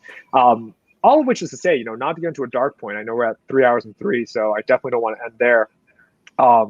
The reason behind the expression of like, if a tree falls is towards the end of the campaign, certainly because of the situation we were in a variety of just like frankly overperforming on almost every conceivable measure.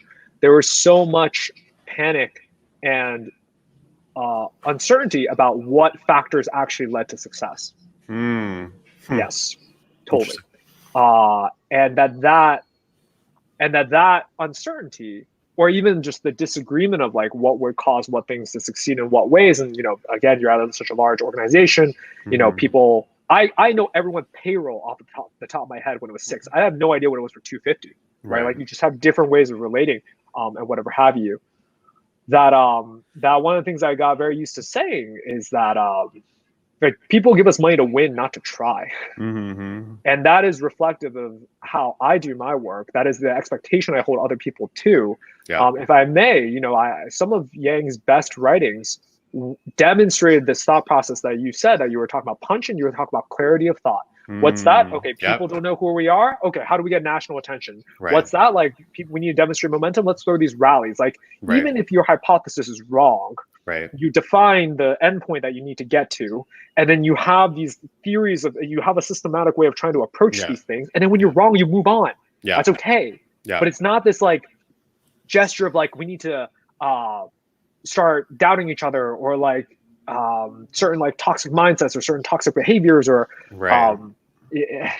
again, it's probably already some of that is getting a little bit less constructive than I would like, but that is very real. Like we were a real organization with all the real limitations of like real things, and that is ultimately the ultimate expression of what I mean when I say there's no extraordinary people. Like, I lost my temper with people.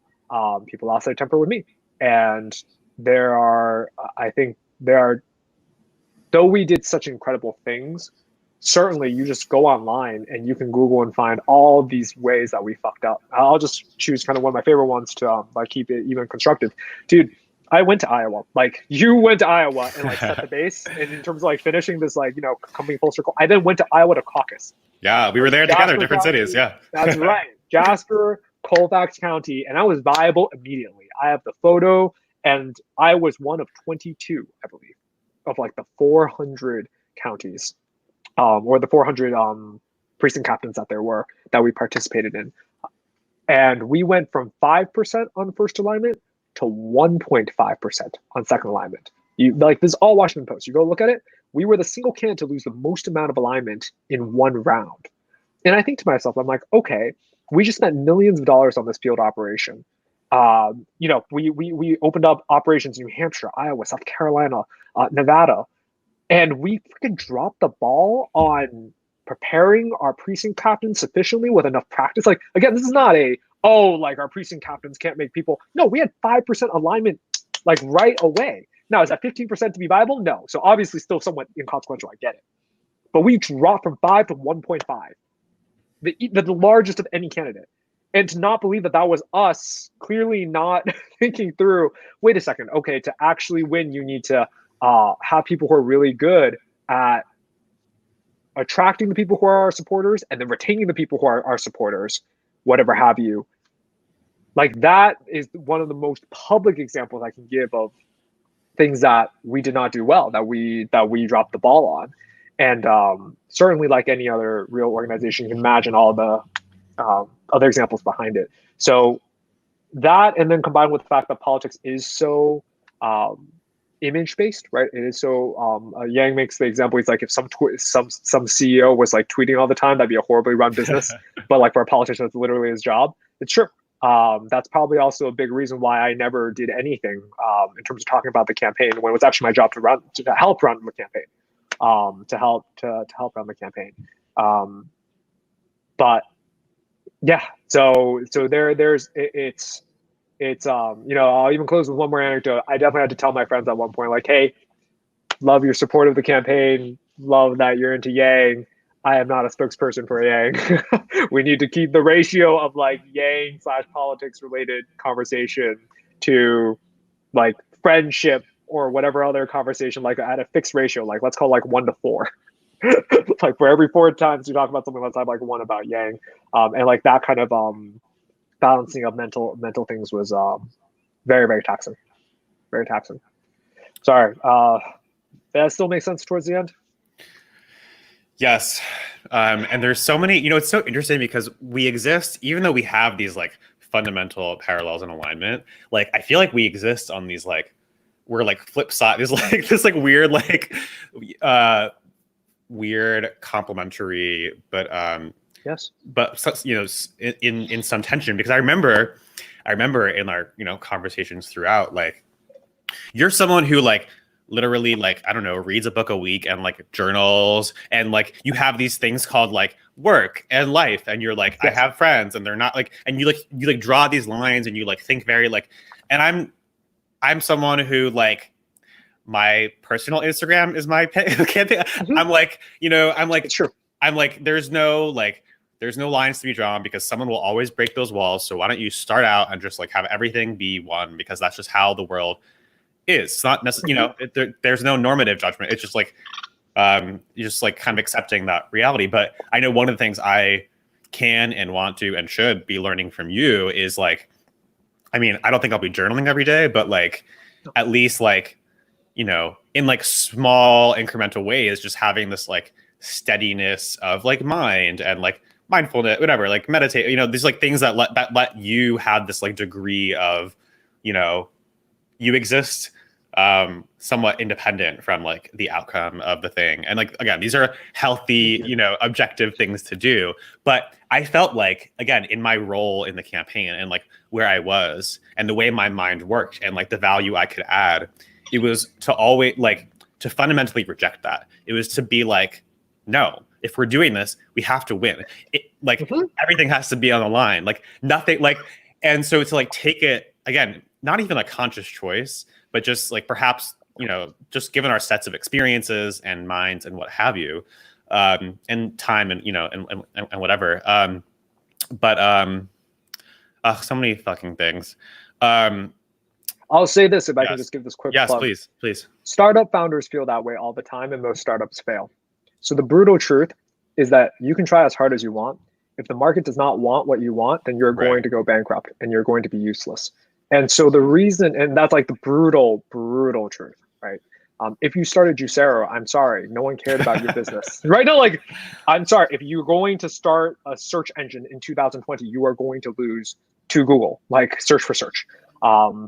And so that's extremely, like, I think you're right. And again, Jonathan, I'll say this, I couldn't applaud you anymore for fucking running.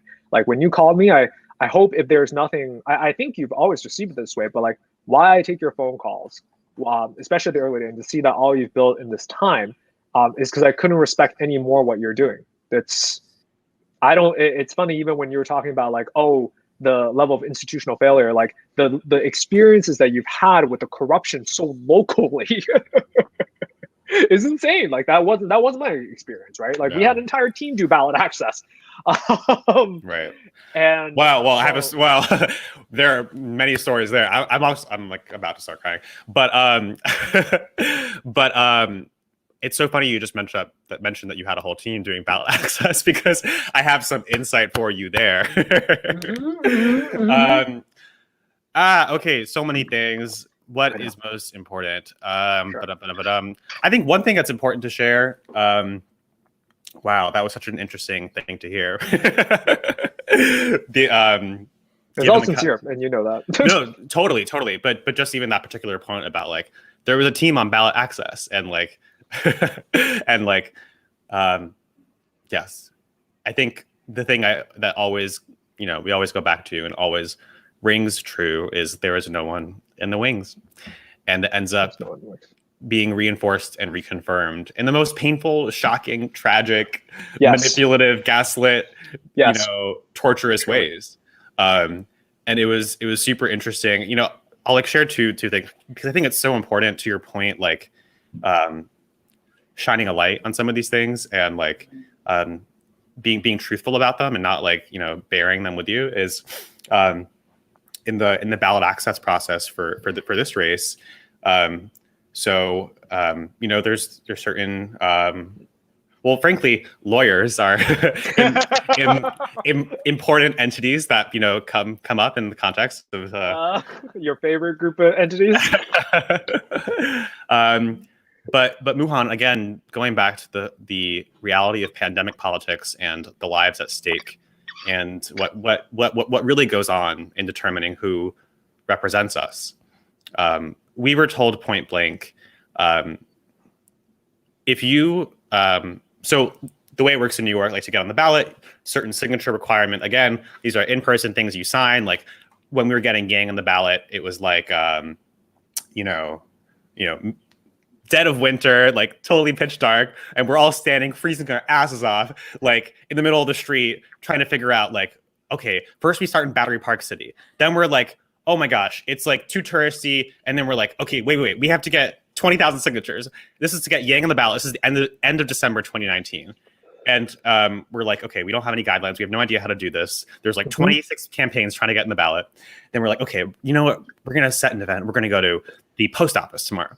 And then we're like, we go to the post office 31st. We're like, fuck, no, it's like touristy, like not good. Then we go and we literally traverse, like Helen and I traverse literally from Midtown Post Office on the west side of the 10th district, because you have to get your delegate candidates on the ballot and the presidential candidate on the ballot. And we got 40,000 signatures across the state of New York to get Andrew Yang on the ballot, which is, again, literally nothing ever stops, because this lawsuit is still about having his name on the fucking ballot.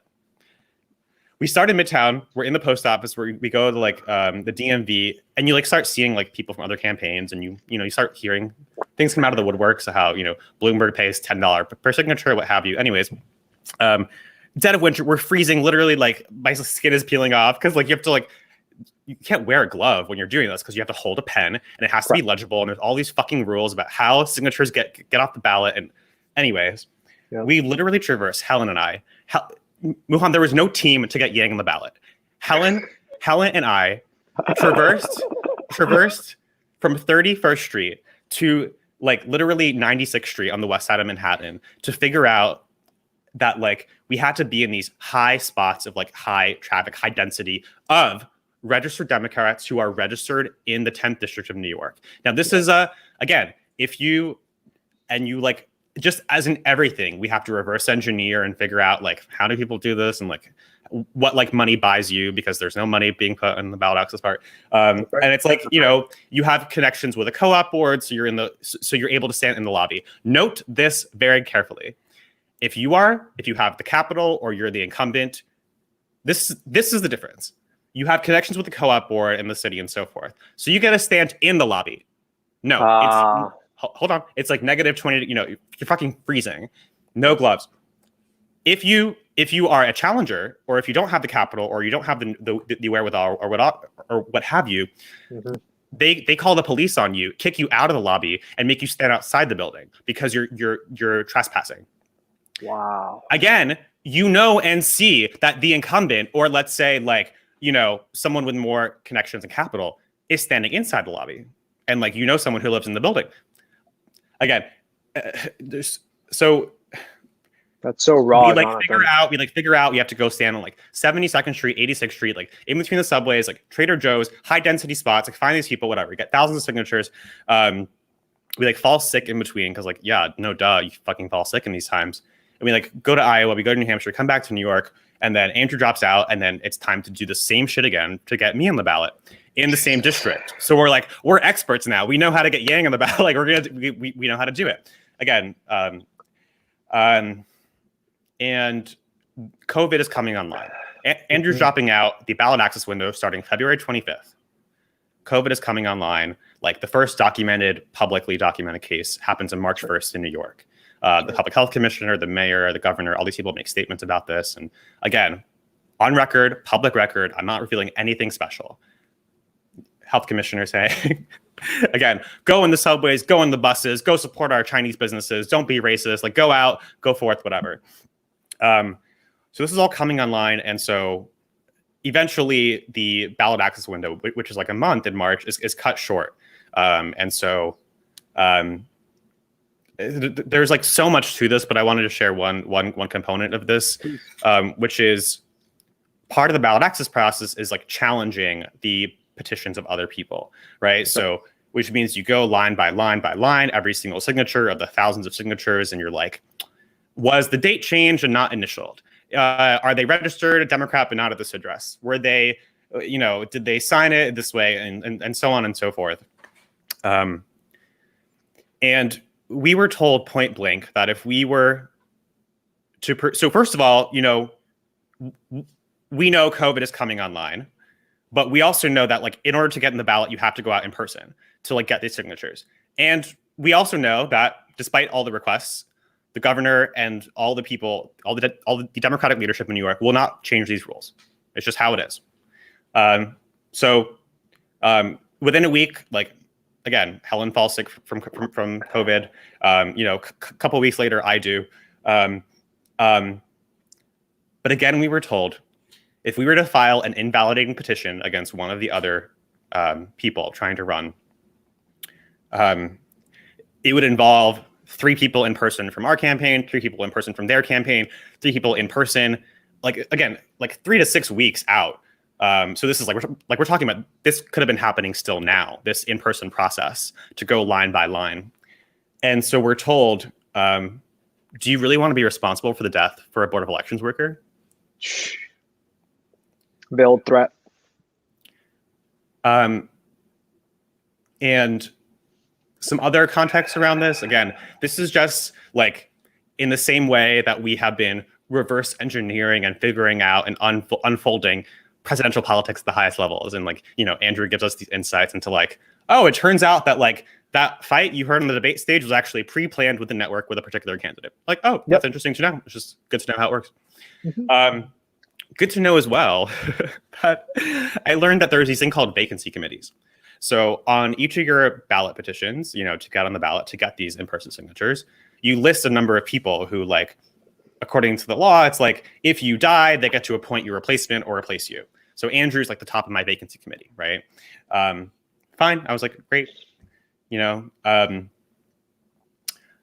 you actually look at the history on this, again, all public record, the way for almost a past century, the basically handful of people who represented the west side of Manhattan and South Brooklyn in this particular case, Wall Street, the financial, this is the world's capital, right? Yep. Has been decided by posthumously appointing the vacancy committee members on the predecessors' seats. And so that's why 1992 was, again, this particularly potent year, because that is how congressional federal representatives have been decided, at least in New York's 10th district. And again, this is just a small, tiny example of what we've been talking about and what tomorrow is going to be argued in the Second Circuit in the Court of Appeals, where the New York State Attorney General, the governor of New York, the Board of Elections Commissioner, the New York State Democratic Party, and everyone in between is going to argue to the court, are you going to go die for Andrew Yang? Jesus. That's their media strategy. That's their legal strategy. That's their executive strategy.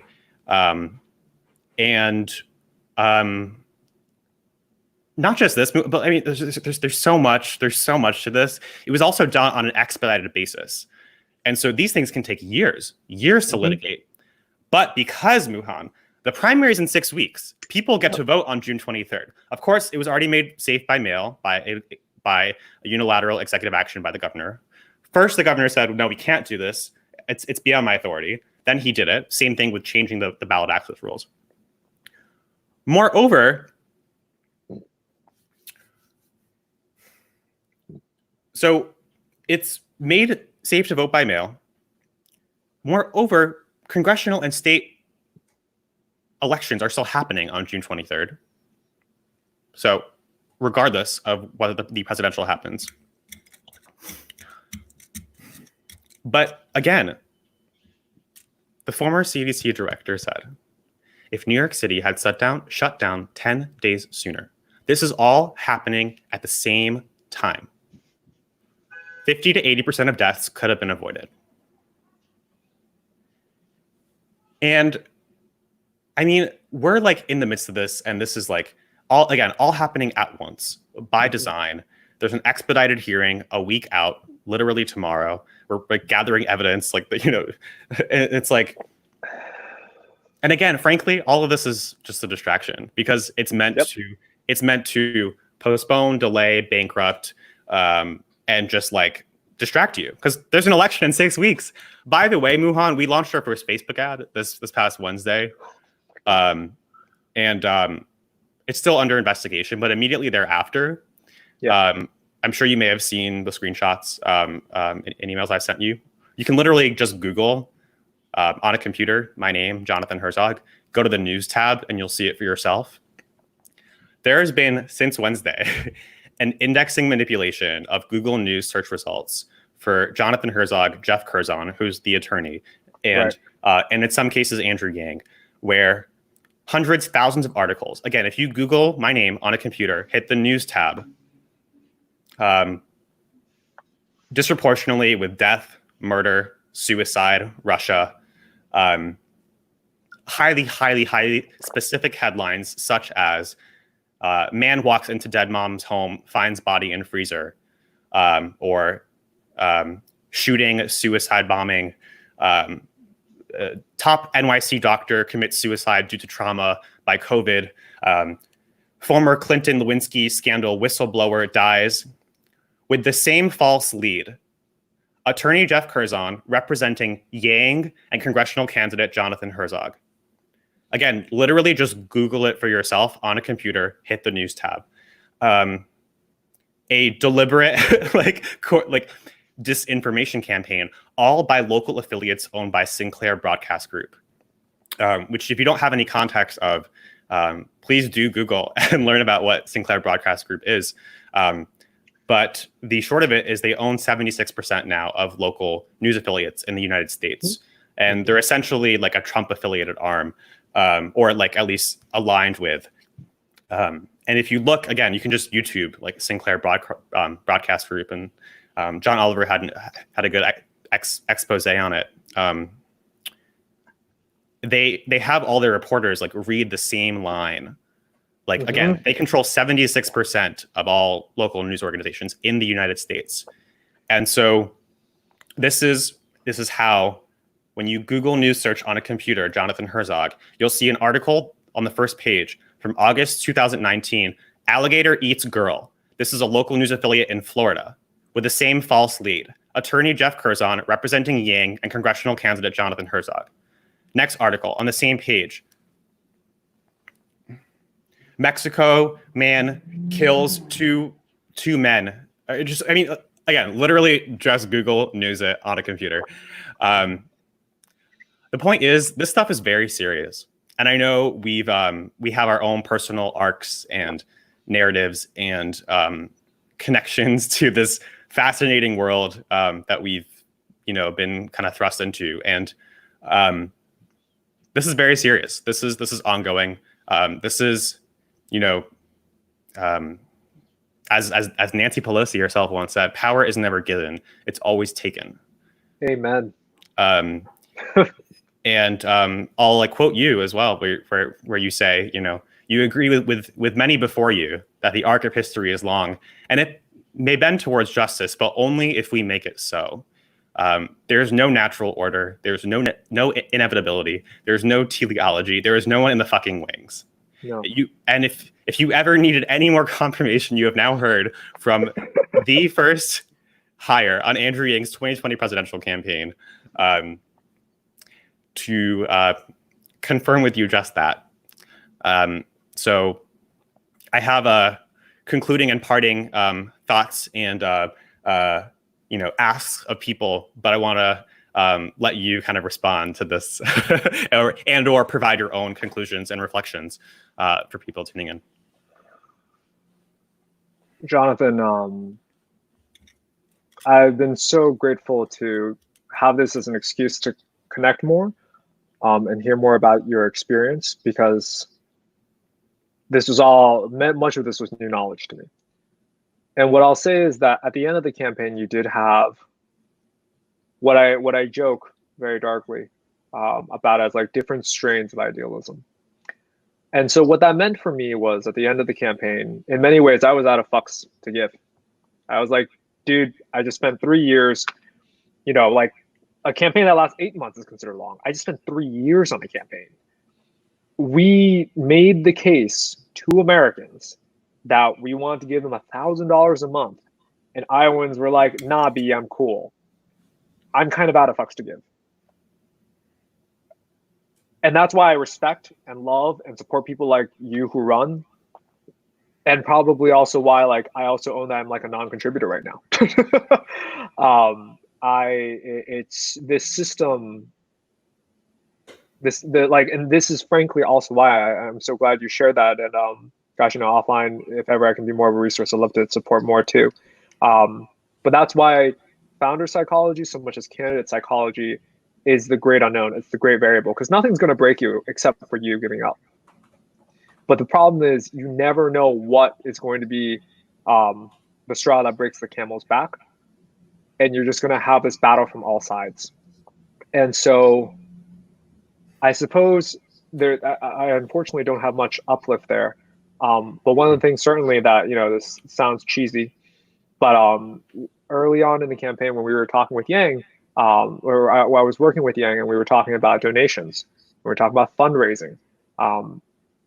I truly, in my day-to-day habit, I've tried to make it a habit, a reaction, that if anyone I know, no matter how weak or tired it is, asks me for like a reasonable amount of money, I don't even care what they're asking for money for. $5, $10, like take my money and then go. Because God, the people who gave us like those 5, 10, 15, it's whatever that person has to give at that point.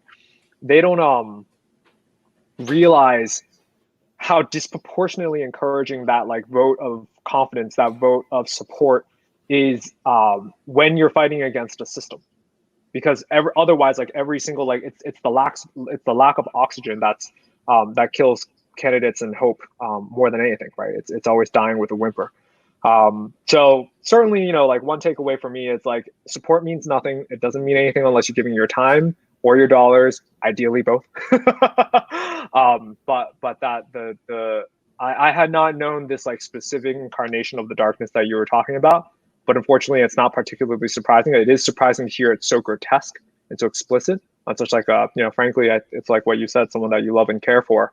And I can't say that at least at present. I'm sure in the long arc, I would like to do something pro-supportive and for the betterment of humanity, whatever that means. But yeah, the human costs are very real, and you now know that better than the vast majority who worked on the campaign. But certainly you have someone who's very sympathetic to it.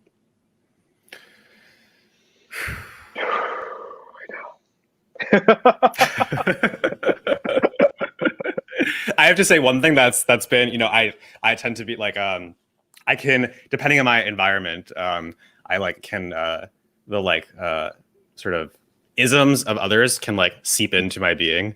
And I think one thing that certainly has is like the like Yang chuckle. Yep. Which I think is like, can be salutary, but like can have its own cost. Yeah.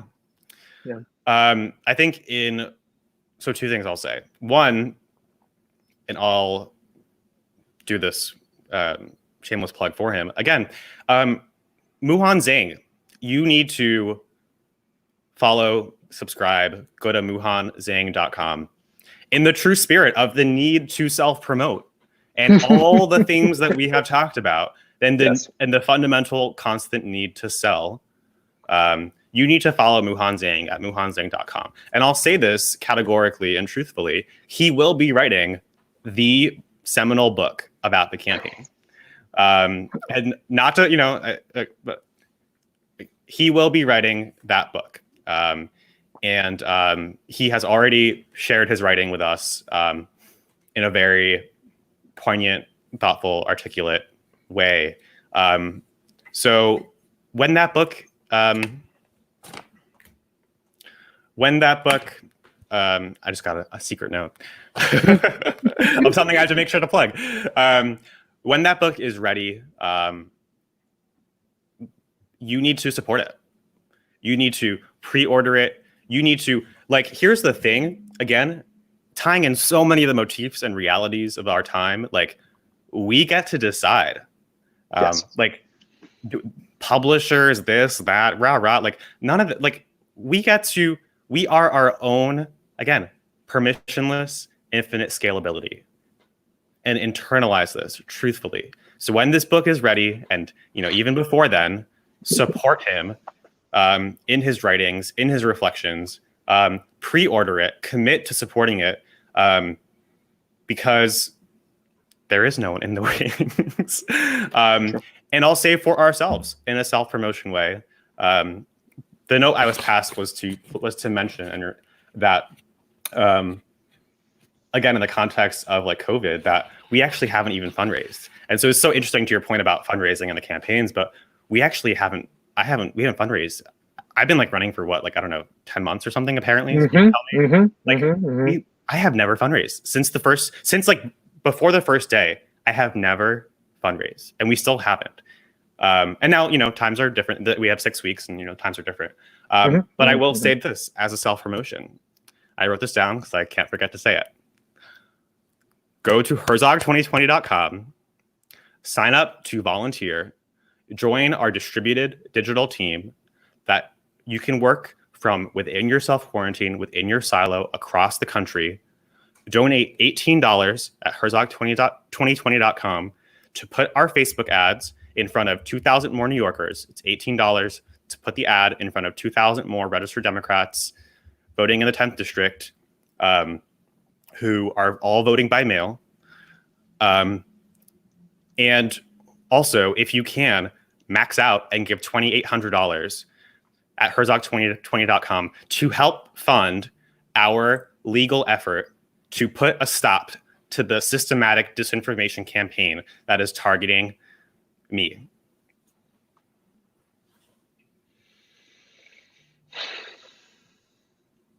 Herzog, can I plug one more thing? Please. I know we've had some offline discussion about this, but really just to drive it home, one of the biggest things I take away from the campaign, and you said it, there's no wings. Andrew Yang is frankly irrelevant. Like, he's going to go do his thing and he's going to be amazing. But this was never, like, truly, it was named UBI2020.org. For all the naivety of that belief, the goal is to realize that we have to be our own heroes. The goal is not to be saved by Andrew Yang. It is to become Andrew Yang. Just like Andrew had to become his own media, you have to start your own podcast.